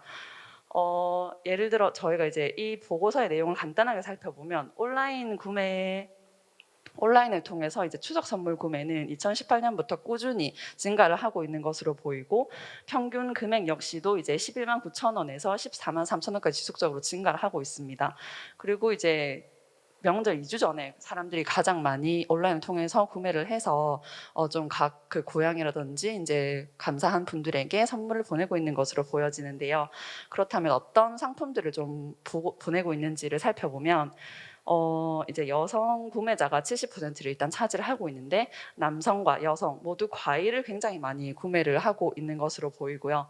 여성은 견과류나 제과류, 남성은 한우나 가공육 같이 좀 육류 위주의 그런 판매 이제 구매 비율을 좀 보이고 있습니다. 이런 식으로 이제 마케팅을 하시는 경우에도 메시징을 하시는 경우에도 좀 남성이나 여성 그리고 이제 어떤 타겟을 좀 위주로 할지 그런 것에 대해 전략을 세우시는데 이런 백데이터를 활용을 하시는 것이 굉장히 도움이 될 것으로 보이고요. 또 이제 3년 동안 저희가 살펴보면은 3년 동안 구매가 증가한 구매가 증가한 물품을 살펴보면 이제 전복이나 차 세트, 버섯, 건강 보조제 이런 이제 고가의 좀 건강 관련된 식품들이 굉장히 증가를 한 것으로 보이고 감소 추세에 있는 것은 커피류나 가공햄 같은 것인데요. 저희가 이제 코로나 이후에 아무래도 이제 가족들을 많이 만나지 못하는 상황 그리고 좀 건강에 대한 우려, 건강에 대한 관심의 급증 이런 것들이 이런 데이터에 많이 반영이 되어 있다고 보여집니다. 그래서 이러한 것들이 예전에 이제 MD들이 감으로 이렇게 상품을 구성하고 제조사들의 이제 뭐 영업이라든지 이런 것에 대해서 상품을 구성했다면 지금은 조금 더 스마트하게 사람들이 어떤 트렌드에 의해서 어떤 것이 더 관심 있을 것이다라는 좀 백데이터로 활용을 하실 수 있으실 것 같고 또 이제 더 나아가서는 어떤 브랜드를 선호하는지 특정 카테고리 내에서도 어떤 상품과 어떤 상품이 연계되어서 팔리는지 같은 인사이트를 발견해 가실 수 있으실 거고 혹시 온라인 쇼핑몰을 운영하시고 계신 분들이 계시다면 다양한 연계 상품을 개발한다든지 이제 추천화 시스템이라든지 좀 연관 상품 이렇게 보여주는 그런 곳에서도 활용을 하실 수 있으실 거라고 보여집니다. 다음 두 번째 사례로는 저희 KDX 한국데이터 거래소가 보유하고 있는 온오프라인 마켓 분석 데이터입니다. 저희가 이제 다양한 업체들이 저희 쪽으로 데이터를 공급을 하고 있는데 그 중에서도 이제 온라인 마켓 데이터와 오프라인 마켓 데이터가 굉장히 대표적이라고 볼 수가 있는데요. 이러한 데이터는 이제 아마 많은 분들이 많이 들어보셨겠지만 빅데이터 활용에 굉장히 대표적인 사례로 꼽히는 게 월마트의 사례잖아요. 이제 매주 수요일 저녁에 기저귀랑 맥주를 굉장히 많이 구매를 해간다는 데이터 분석을 통해서 월마트에서 기저귀랑 맥주를 함께 진열을 했더니 전날 대비해서 매출이 5배나 올랐다는 그런 이제 대표적인 전설적인 좀 사례가 있는데요. 이런 식으로 사람들이 도대체 어떤 상품과 어떤 상품을 함께 살 것인가, 어떤 연관성이 있어서 어떤 성향의 사람이 어떤 물건을 조금 더 선호할 것인가 이런 것에 대해서 점점 더 데이터를 통한 인사이트를 발견을 해 나가는 그런 니즈가 높아지고 있다고 저희가 보여집니다. 그래서 저희는 이제 온 오프라인 행동 데이터를 통해서 이제 마켓 전략을 수립하고 상품 구성을 하는데 좀 필요한 백데이터를 제공을 해드리고 또 이제 그것에 대해서 리포트라든지 솔루션 형태의 다양한 이제 서비스를 제공을 해드리고 있는데요. 이러한 데이터들은 이제 경쟁사 분석이라든지 업종 카테고리를 확장을 한다든지 또 제휴 마케팅을 한다든지 하는 다양한 영역에서 활용 가능해 보입니다.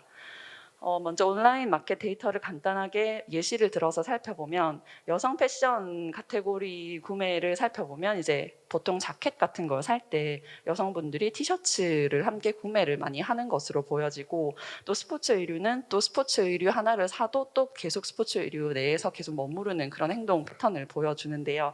이런 식으로 이제 연관 상품을 같이 등록한다든지 개인화 전략을 수립한다든지 하는데 이런 데이터들을 활용을 할 수 있을 것으로 보입니다.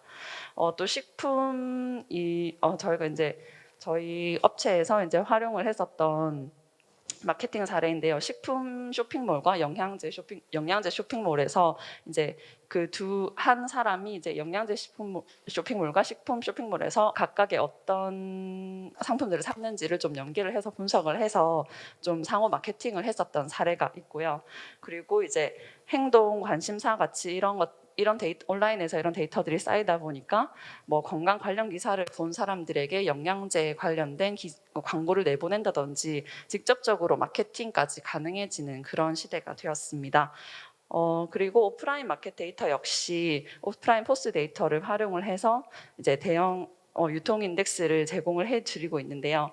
대형 할인점이나 기업형 체인 슈퍼 그리고 편의점, 개인 슈퍼 같이 다양한 데이터들을 모아서 이제 어떤 업종에서 어떤 상품이 많이 팔리는지 이런 것들이 이제 유통 인덱스로 좀 분석이 가능한 시대가 되었습니다. 이러한 유통 인덱스는 또 날씨 정보라든지 어떤 가격별로 이제 매출이 얼마나 기여했는지 그리고 이런 행사들은 얼마나 또 기여했는지 이런 식으로 내부 데이터랑 연계를 해서 분석도 가능하고 또 마케팅 전략을 수립하는 데도 활용을 하실 수 있으실 것으로 보입니다. 마지막으로 저희가 어데고라는 이제 KDX 한국데이터 거래소의 좀 솔루션, 범용적인 좀 서비스 형태의 솔루션을 소개를 해드리려고 하는데요. 이 서비스 역시 이제 어데고 서비스는 이제 밖에 저희 리플렛에도 좀 자세하게 나와 있으니까 관심 있으신 분들 리플렛을 가져가시면 좋을 것 같고, 어데고 서비스는 유통업에 좀 필수라고 할 수 있는 유동인구나 차량 방문 데이터를 좀 업종별로 분석해서 인사이트를 제공을 해드린다고 보시면 됩니다. 이 데이터는 이제 티맵 데이터와 이제 온라인 그 모바일 패널 기반의 유동인구 데이터를 분석을 해서 만들어진 서비스인데요. 그래서 이제 38개 업종을 분류를 해서 사람들이 어떤 업종에 가장 많이 방문을 하는지, 그리고 이제 그런 이 업종에서 이 업종에 대해서 이제 산업별로 전해 대비해서 얼마나 많이 상승했는지, 베이커리는 얼마나 많이 상승했는지, 카페는 얼마나 많이 사람들이 방문하고 있는지를 좀 분석해드리는 인덱스를 제공을 하고 있고요. 그래서 그런 인사이트를 살펴보면 패밀리 레스토랑이나 뷔페나 한식집, 고깃집 같은 곳은 조금 사람들이 발길을 끄는 반면에 치킨이나 패스트푸드에 대한 소비는 좀 늘어난 것으로 보이고요. 이제 이런 업종에 대해서 다양한 트렌드 분석도 함께 진행을 하고 있는데 각 산업별로 주요 방문객 정보라든지 출발지, 매출액 등의 트렌드를 저희가 보고서 형태로도 제공을 하고 있습니다. 이런 분석 트렌드는 조금 더 심층적으로 살펴보면 카페에 대한 이런 지수는 조금 저희가 높아지고 있는 것을 볼 수가 있는데 그 중에서도 이제 트렌드 보고서에서 보면 메가 커피 같이 중소형 테이크아웃 커피숍의 매출액이 굉장히 상승하고 있고 이런 오히려 이제 스타벅스라든지 좀 앉아서 마실 수 있는 그런 커피숍에 대한 발길이 좀 끊어지고 있다라고 저희가 보여집니다. 또한 저희가 이제 각 50x50 격자별로 지역별 히트맵을 서비스를 실시를 하고 있는데요. 일자별로 유동인구랑 차량 도착수를 볼 수 있는 그런 서비스입니다. 그래서 예를 들어서 강남권에 대해서 저렇게 준비가 되어 있는데 강남은 주중이 주말보다 사람이 더 많고 많은 것을 저희가 파악을 할 수가 있고 강남역 근처에 이제 한 격자를 클릭을 해보면 이제 한 격자 내에서는 이제 삼원타워, 국기원, 맥스웰 피부과 같이 이렇게 일자별로 방문을 얼마나 했는지 이런 차량 수를 파악을 하실 수 있는 서비스입니다. 그래서 이러한 서비스들을 통해서 업종별 브랜드별로 이제 방문 차량이나 방문자를 분석을 할 수 있는 것은 물론 카테고리별 핫페이스 그리고 지역별 히트맵 통해서 이제 입점 전략이나 유통 전략을 수립하실 수 있는 그런 백데이터로 그리고 법령적인 서비스로 활용이 가능하다고 저희가 보여집니다. 마지막으로 데이터라는 거는 사실은 사람들이 많이 원석이라고 부르잖아요. 이 원석은 사실은 쉽게 좀 지나치고 좀 아무런 의미를 발견을 할 수 없을지도 모르겠습니다.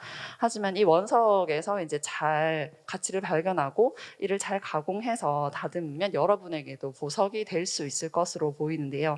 저희 KDX 항공 데이터 월에서는 그 여러분들의 비즈니스가 조금 더 업그레이드 될 수 있도록 그리고 그런 업그레이드 될 수 있도록 이런 보석을 제공해 드리기 위해서 노력을 하고 있습니다.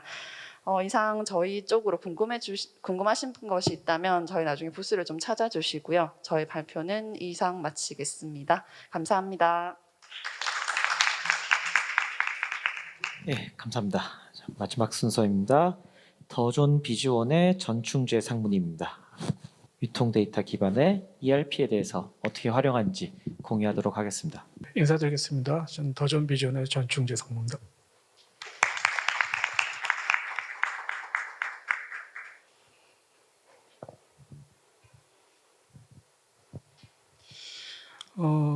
아시다시피 더존은 ERP를 주도 진행을 하고 있는 회사입니다.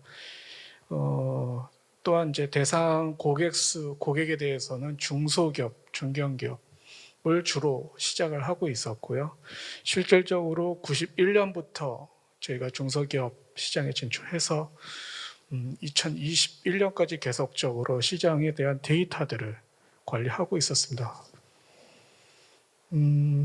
그 과정 중에서 최근에도 이제 산업자원부라든지 중소벤처기업부라든지 과기정통부의 여러 과제 사업, 디지털 뉴딜과 관련된 사업들을 참여를 하고 있는데 실제 제가 업체를 가면서 느꼈던 것이 디지털에 대한 개념, 디지털 전환에 대한 개념에 대해서도 아직 제대로 이해가 아직 안 돼 있다라는 느낌입니다.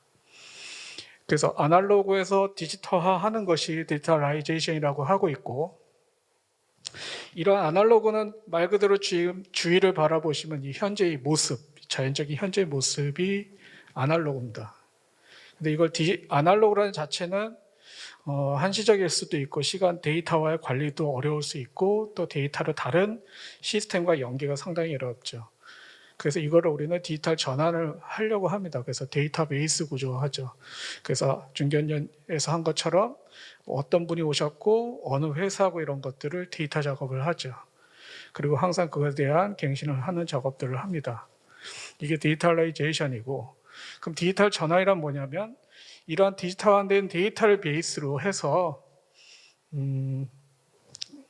디지털화되어 있는 데이터베이스를 통해서 분석을 하는 거죠. 그럼 ERP에는 어떠한 데이터들이 있느냐? ERP는 전사적 자원 관리라고 해서 말 그대로 모든 시스템들이 다 있다고 보시면 됩니다. 처음에 회계 데이터도 있을 수 있고요. MRP라고 해서 물류 데이터들도 있을 거고, 그 다음에 생산 모듈에 있는 제조 데이터, 실질적으로 그와 같은 환경 데이터부터 설비 데이터까지 모든 데이터들이 시스템 내에 갖고 있습니다. 보시는 것과 같이 상단에 있는 모든 데이터 시스템들을 모두 총망라를 하고 있고요. 그럼 이 데이터들을 어떻게 수집을 할 것이냐? 이 수집 방식이 예전에는 사람의 하나하나에 한 땀 한 땀 입력을 해왔는데 지금은 디지털 디바이스, 기계를 통해서 입력을 하려고 하죠. 지금 제가 말하는 이 음성을 자체를 문자화하는 STT 서비스를 하기도 하고요.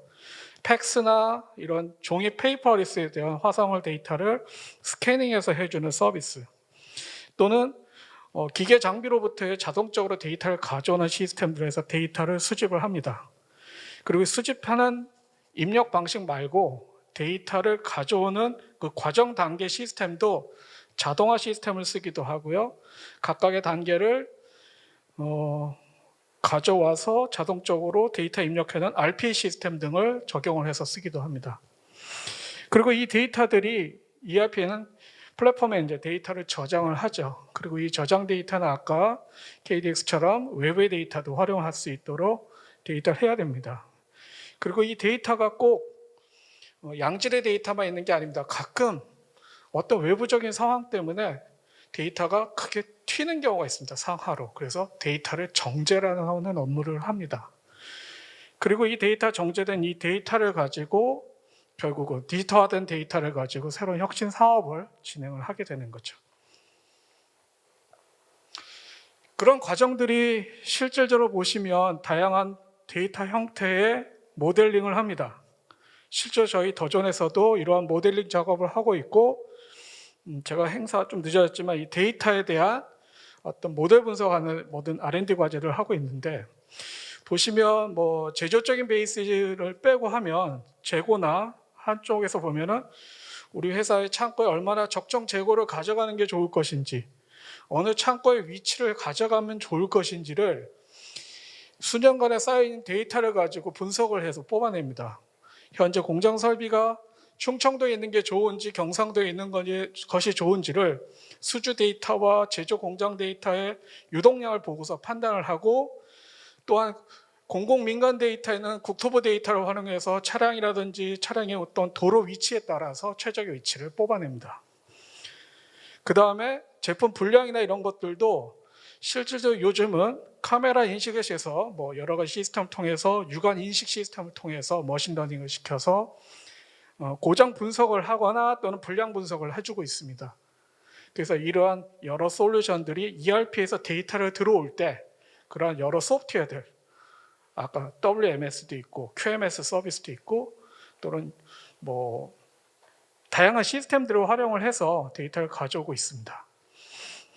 그래서 이러한 데이터들을 가져오는 게 현재 ERP의 모습이다라고 보시면 될 것 같습니다.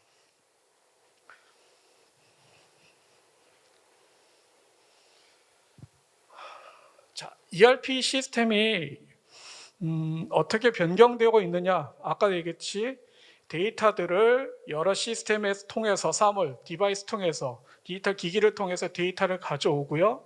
가져온 데이터를 큰 데이터 서버라는 곳에 저장을 시키죠. 그래서 그 서버 저장하는 보안 위치를 아까 안내배 같은 그런 보안 솔루션 통해서 디펜딩을 시키고요. 그리고 또 블록체인 기반에서 데이터의 상호 검증성을 또 안정을 더 시키기도 합니다.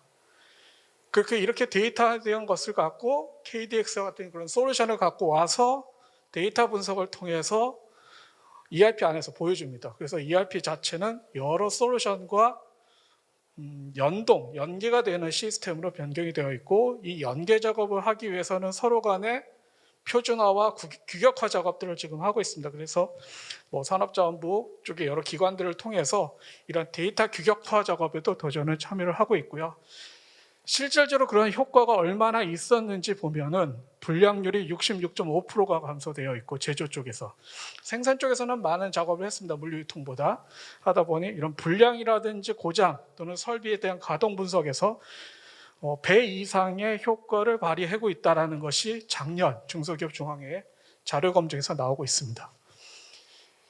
그래서 이러한 기반 사업을 통해서 스마트 팩토리라든지 스마트 스토어라든지 포스의 기본 사업들을 저희가 하고 있고요. 그래서 이러한 작업들이 실질적으로 디지털 트랜스포메이션으로 가고자 하는 시대적인 당위성이 아닌가 보여집니다.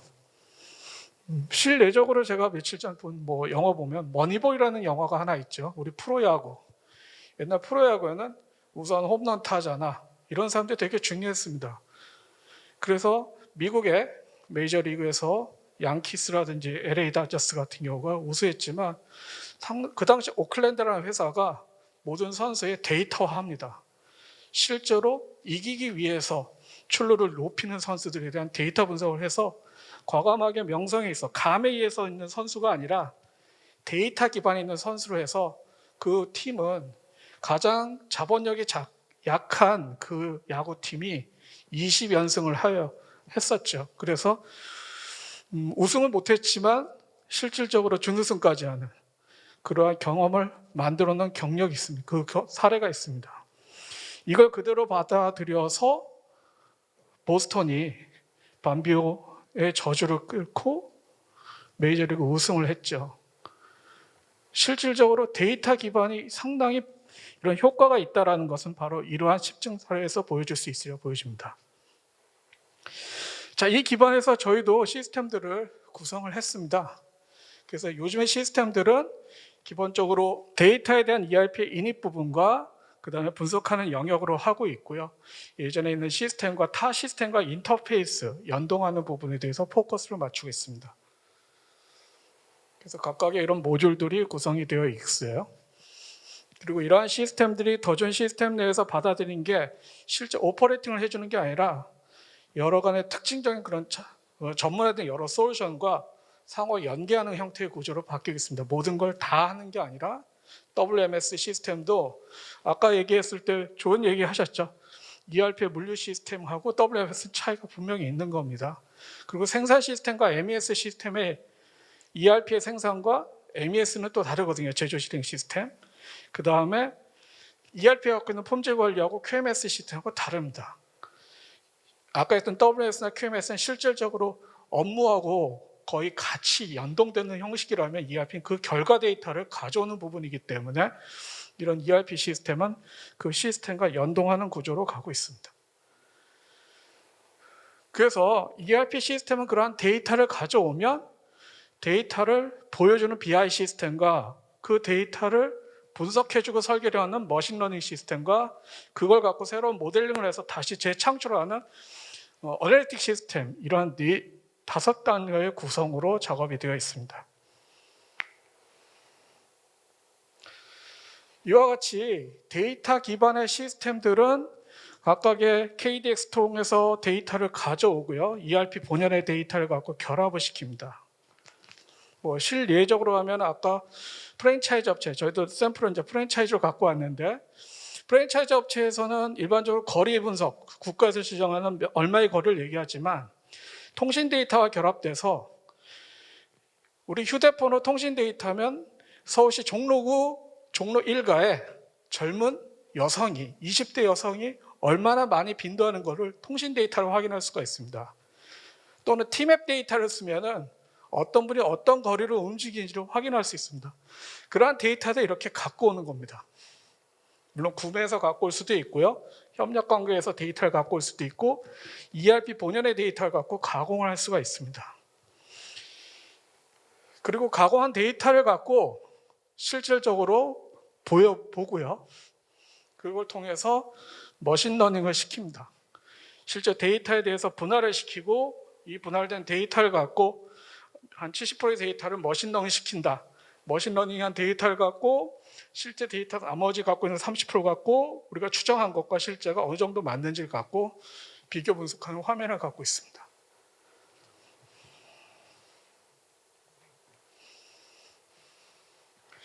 그 다음에 이 데이터를 갖고 모델링을 하는 겁니다.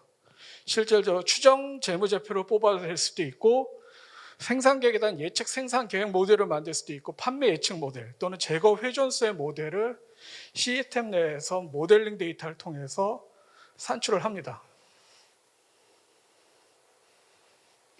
그리고 해당의 이 시스템을 갖고 보여주죠. 사실 판단은 사람이 해야 되는 거니까 그 결과 데이터를 판단을 합니다.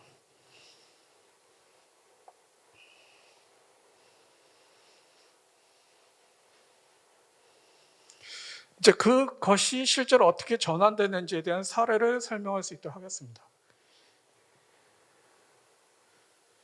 예. 사실은 이 제품을 좀 보여드릴 때 실제 고객이기 때문에 양해를 좀 구해야 되다 보니까 좀 음영 처리된 부분이 좀 많이 있습니다. 실제로 이 회사는 프랜차이즈 회사이고요. 대기업입니다. 대기업이었고 대기업에서 이제 분할되었지만 아직도 대기업 산하의 기업입니다. 외산에 SAP라는 솔루션을 쓰고 있었습니다. 우리나라의 국내 대기업은 대부분 SAP라는 솔루션을 쓰고 있으니까. 그리고 시스템적으로 각각의 모듈들을 저런 식으로 쓰고 있습니다. 회계, 인사, 영업, 구매, 자재, 무역, 생산 여러 시스템들을 쓰고 있고요. 그 다음에 해당 사항에 대해서 회색 부분은 이제 커스터마이징, 즉 업체에 맞게 수정을 했고요. 신규 개발을 했고 주황색 부분 같은 경우는 화면 자체 메뉴를 그 업체에 필요에 맞게 커스터마이징을 작업을 했습니다. 시스템과 현재 구축을 했던 거는 작년 1월부터 해서 올 2월에 시스템을 끝냈습니다. 그리고 현재 테스트 자체 작업을 해서 현재 구동을 하고 있는 중이고요. 몇 가지 이제 중요한 포인트만 얘기하겠습니다. 디지털 관련해서 일단 일반적으로 시스템 할 때 업무 표준이라는 개념, 내가 업무 편의성을 하는 게 아니라 디지털 트랜스포메이션을 하기 위해서는 우리 회사가 갖고 있는 데이터에 대한 기본 원칙을 정리를 했습니다. 이 회사 자체가 그다음 뭐 CJ 계열이었습니다. CJ 계열이다 보니까 CJ가 갖고 있는 데이터 관리 체계를 기본적으로 정의를 하고 있었고요. 그래서 기본적으로 데이터에 대해서는 통합해야 된다. 즉 다른 시스템들. 그 시스템 내에는 일반적으로 아까 WMS 같은 경우에는 앨리스라는 CJ 시스템이 있고 또는 삼성의 첼로라는 시스템도 있고 그 다음에 뭐 한진 계열에 있는 오퍼스라는 시스템이 있죠. WMS. 하지만 거기 있는 데이터들이 상호 연계하기 위해서는 표준적인 작업을 먼저 해야 된다라는 작업을 했었고요. 그 다음에 이 해당의 관리 조직에 대해서 정확하게 원천적으로 어디서부터 누가 관리 주체를 가져가야 될지를 판단을 했습니다. WMS에서 데이터를 가져갈 것이냐 아니면 PLM 데이터에서 먼저 가져갈 것이냐 또는 ERP에서 데이터 가져갈 거고 그 데이터에 대해서 생성 변경은 누가 주체가 할 것인지에 대한 데이터 관리 조치 주체에 대해서 했고요. 데이터를 변경하거나 생산을 했을 때 또는 외부에 어떤 데이터를 써고자 할 때는 누가 할 것이냐. 그러니까 전산실이 기본적으로 대기업의 어떤 기업에 있는 전산실이 시스템 고장나지 않게 하는 게 아니라 시스템에 대한 기본적으로 산출되어 있는 데이터를 어떻게 운영하고 이 데이터를 어떻게 머신러닝 시켜서 새로운 모델링을 할 것이냐가 실제로 전산실의 역할이 바뀌었습니다. 그래서 각각의 기준 데이터들을 한 방향, 하나의 시스템에서 통합적으로 운영한다는 게 가장 중요했고요. 그래서 각각의 그들이 갖고 있는 타 시스템들, 아까 제가 얘기했던 그 WMS 시스템이 됐든 또는 그 대리점, 매장 관리 시스템이 됐든 또는 환경 시스템이 됐든 이런 모든 데이터들이 기준 정보 마스터가 모두 한 방향에서 모든가 일치화될 수 있도록 했고, 모든 기준 정보의 체계는 ERP에서 세팅을 시켜놨습니다. 그리고 그 다음에는 각각의 앞에 있는 시스템들이 가장 쉬운 방법, 카메라, 우리가 알고 있는 오감의 기능을 대체할 수 있는 카메라나 스피커나 또는 여러 가지 기계 데이터 또는 포스 장비라든지 이런 데이터를 통해서 실질적으로 인입이 될 수 있도록 되어 있습니다. 그리고 그렇게 나온 데이터들은 또 다른 데이터와 외부에서 필요로 하는 각각의 거버넌스 체계에서 필요한 데이터들 또는 모사로부터 공급해야 되는 투자사에 공급해야 될 데이터들, 이런 것들로 시스템을 그 기준에 맞게 변경해서 산출을 할 수 있도록 그렇게 작업을 했습니다. 데이터를 활용하다 보니까 외산 시스템을 국산 시스템으로 변경을 했습니다. 외산 시스템 같은 경우에는 실제로 이 SAP의 데이터를 WMS에 쓰고 싶으면 인다이렉트 유저 라이센스라고 추가 비용을 내야 되는 상황이었습니다. 외산 솔루션들이. 그러니까 이 회사 같은 경우는 데이터의 활용을 많이 다양하게 또 다변적으로 쓸 수 있어야 되기 때문에 이 회사 자체가 식음료 회사가 아니라 또 다른 어떤 데이터 회사로 전환하기 위해서 다양한 시스템으로 확장 변경될 수 있기 때문에 이 데이터에 대한 그 소프트웨어에 인베드 되지 않도록 이런 작업들을 미리 했고요. 화면 자체를 본인들이 개발 툴을 통해서 직접 만들 수 있도록 했습니다. 그러니까 소프트웨어사에 인베되지 않도록 했다는 거죠. 모든 게 독자적인 운영이 가능할 수 있도록 시스템화 작업을 했습니다. 그리고 배포나 운영에 대해서도 세무나 회계적으로 통념적으로 되는 거는 더전을 통해서 업데이트를 받고 나머지는 자체적으로 개발된 거를 각 매장이라든지 배포할 수 있도록 시스템 처리 절차를 했고요. 그리고 과거의 데이터나 데이터, 새로운 시스템을 들어왔을 경우 시스템 변경이 용이하게 하기 위해서 마이그레이션에 대해서 기존 데이터에 대한 마이그레이션 정책을 이렇게 표준 프로세스화 했습니다. 또한 모니터링 시스템을 통해서 데이터가 어디서 입력이 되고 있는지, 그 다음에 실질적으로 사용하는 고객이 직접 시스템에 접근하는 방식이 아니고요, 미러링된 데이터를 썼습니다.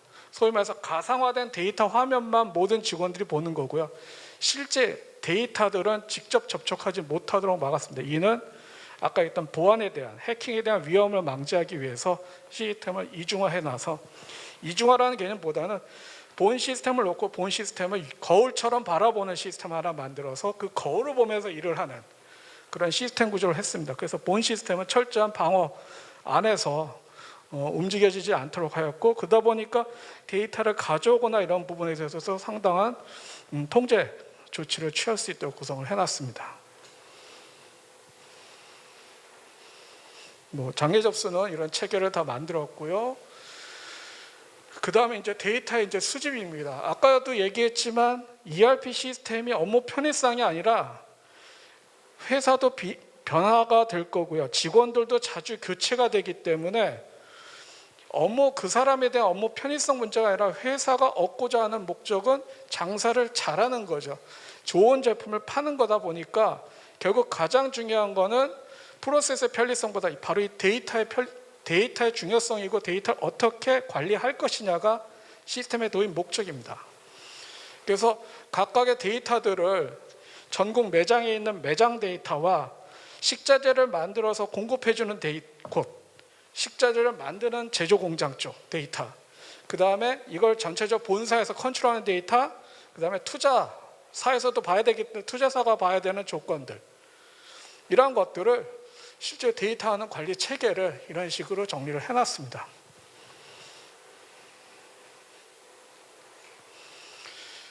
또한 해당 시스템이 한 번 쓰면 계속 쓰는 게 아니라 언제든지 회사도 바뀌기 때문에 레고 블록과 같은 시스템 체계를 만들어 놨습니다.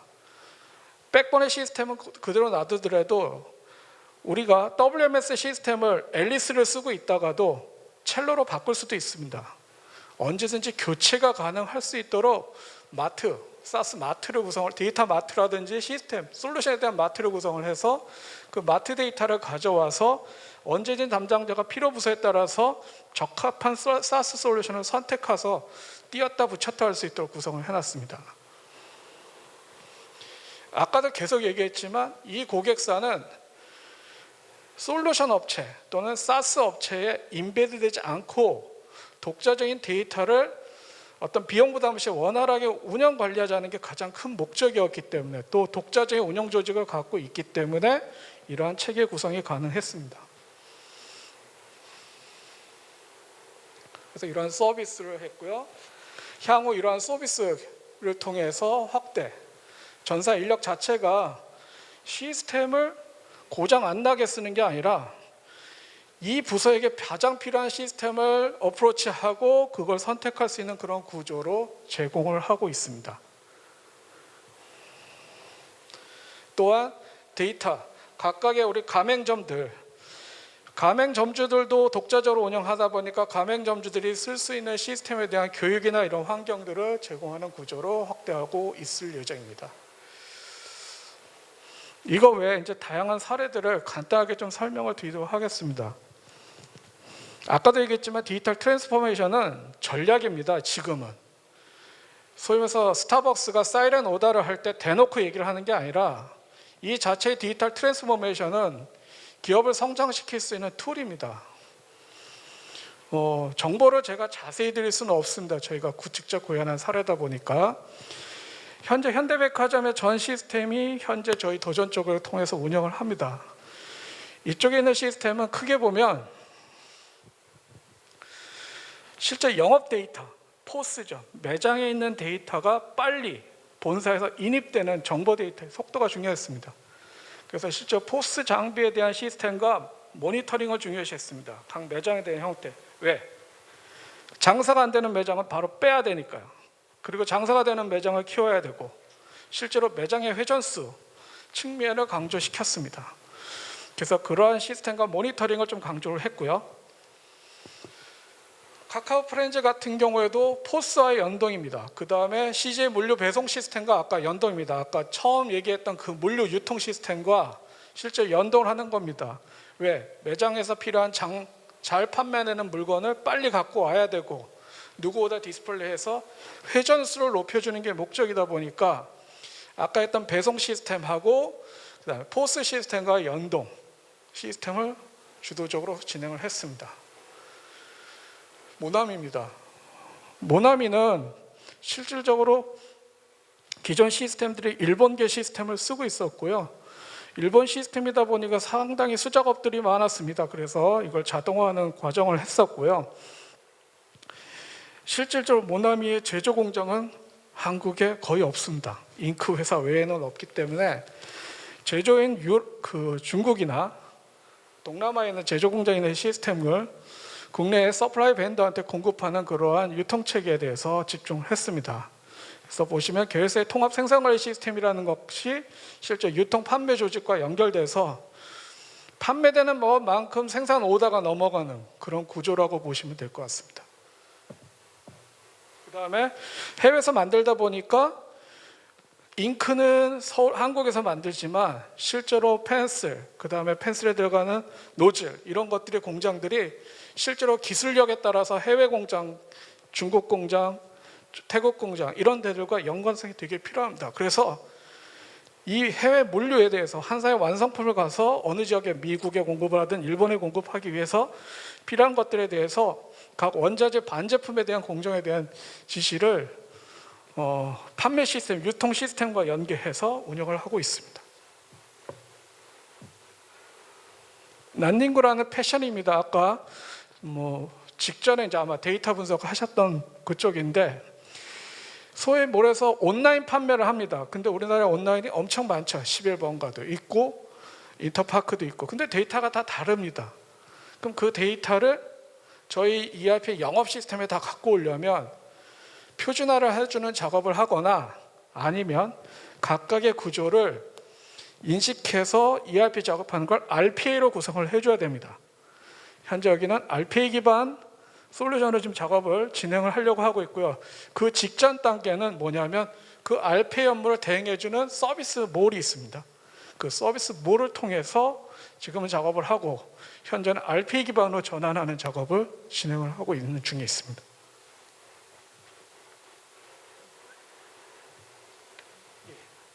현재 아이코닉스는 사실 좀 또 다른 지층이죠. 소위 말해서 뽀로로하고 타요라는 이미지 상품을 통해서 이미지 메이킹을 하고 있는 구조입니다. 그래서 여기는 로열티, 사용에 대한 로열티에 대한 정보를 받아서 로열티에 대한 어떤 사용료, 사용에 대한 어떤 그거를 파악하는 시스템이 따로 있습니다. 실제로 계약했고 활용을 얼마나 했고 간접 노출했는지 직접 노출했는지 노출 유형에 따른 모든 유형 거래를 갖고 오면 그에 따라 로열티에 대한 정산을 해주는 시스템을 갖고 있습니다. 예, 아카데미 과학입니다. 여러분 많이 하셨던 조립식을 만드는 회사죠. 기존 IBM 계열의 AS400이라는 온프라미스 시스템으로 구성이 되어 있었고요. 실질적으로 상당히 국내보다 해외 수출을 많이 하는 기업입니다.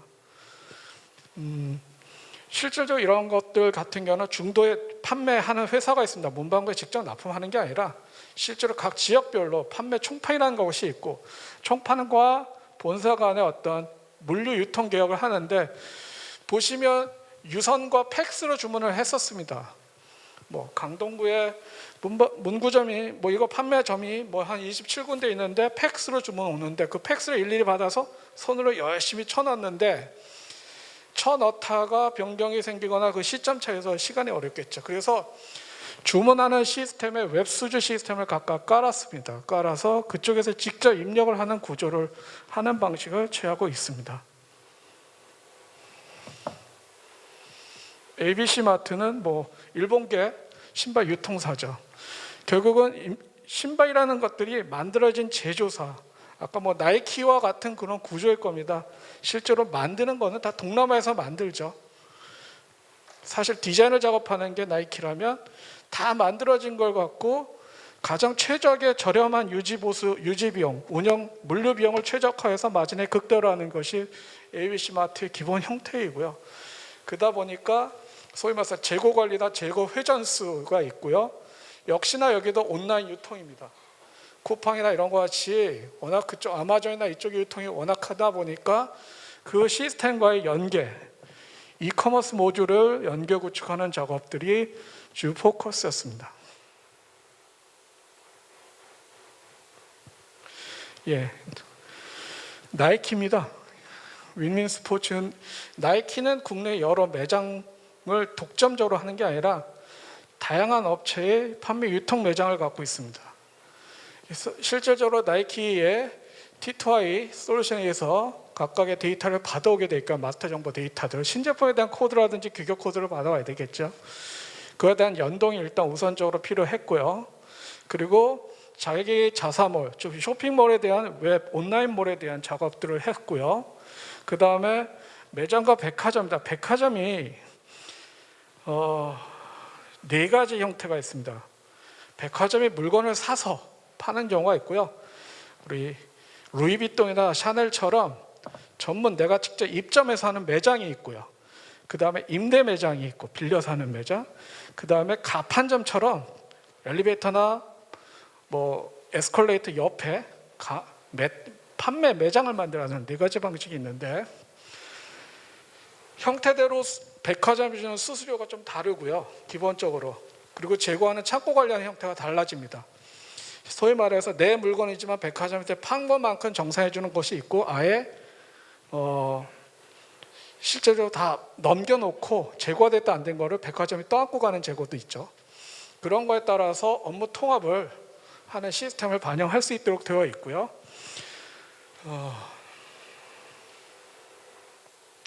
스타일란다는 아까 난닝구와 비슷한 형태인데 스타일란다 같은 액세서리류도 좀 많기 때문에 제품에 대한 정의 코드가 중요하다고 볼 수 있겠습니다. 예, 한국초조는 지금 알다시피 지금 백신 유통해주는 회사죠. 지금 예, 백신에 있는 시스템이라서 여기 있는 통합관제 WMS 하고요. 여기는 아마 첼로라고 하는 그 삼성 쪽에 아까 보신 자료 보면 삼성 SDS가 로지스틱에 20위에 들어가 있을 겁니다. 그 첼로 시스템들을 연계시켜서 쓰고 있고요. 삼성의 첼로에 의해서 운영되고 있습니다. 골든주는 이제 보석이다 보니까 품목보다는 이제 이미지 메이킹에 대한 이미지, 그다음에 요즘 보시면 인터넷으로 이렇게 한번 가상으로 껴보는 거 있죠? VR 개념의 그러한 시스템의 구조를 구성을 해놨습니다. 예, 똑같이 우리 FNG는 시계, 이건 방송국에 관련된 방송 물류 쪽에 대한 시스템을 연결을 했던 사례들이 있고요. 이건 중소기업 다 중앙회에 관련된 어떤 홈앤쇼핑에 대한 작업들을 하고 있습니다. 그다음에 YG컴일에서 이런 그 중소전자 부품에 대한 해서 자동 그 전자회사라든지 이쪽에 공급을 해주는 시스템이어서 공급 모사에 있는 밴 데이터와 해당 WMS와 연계해서 재고 수부를 움직일 수 있도록 해서 지시가 발주처의 정보가 그대로 ERP에 들어와서 ERP가 WMS에 연결돼서 데이터가 서로 간에 연결될 수 있는 그런 구조를 하고 있고요. 아마 뭐 로봇을 쓰다든지 뭐 이런 것들은 이제 그런 WMS 시스템이나 창고 관리 시스템 TMS를 통해서 하고 있고요. 지금 2차적으로 구현하는 거는 가상화된 디지털 트윈 기반의 ERP 시스템 내에서 직접 디지털 트윈 안에서 자재를 피킹하거나 또는 빼가는 어떤 이러한 작업들을 수행을 하고 있습니다. 네, 뭐 처음에 데이터가 조금 잘못 나는데 아마 여러 가지 업체들을 저희 도전 쪽에서 구현을 했기 때문에 아마 필요한 정보나 이런 것들은 향후 어떤 행사가 있거나 뭐 진행되면 뭐 정보를 공유할 수 있도록 하겠습니다. 네, 감사드립니다. 예. 그 긴 시간 모두 참석해 주셔서 감사드리고 저희 그 외부에 들어오신 입구에 보셨듯이 오늘 발표하신 3사 그 안내 부스 설치되어 있습니다. 그래서 혹시 관심 있거나 하신 분야 있으시면 간단하게 상담하시고 자료를 받아가시고요. 또 일부 기념품도 준비되어 있으니까 많은 좀 상담과 참여를 바랍니다. 저희 그 3회 때는 좀 더 알찬 내용으로 다시 또 3회 기로 개최하면서 다시 또 알려드리도록 하겠습니다. 거듭 감사드립니다. 수고하셨습니다.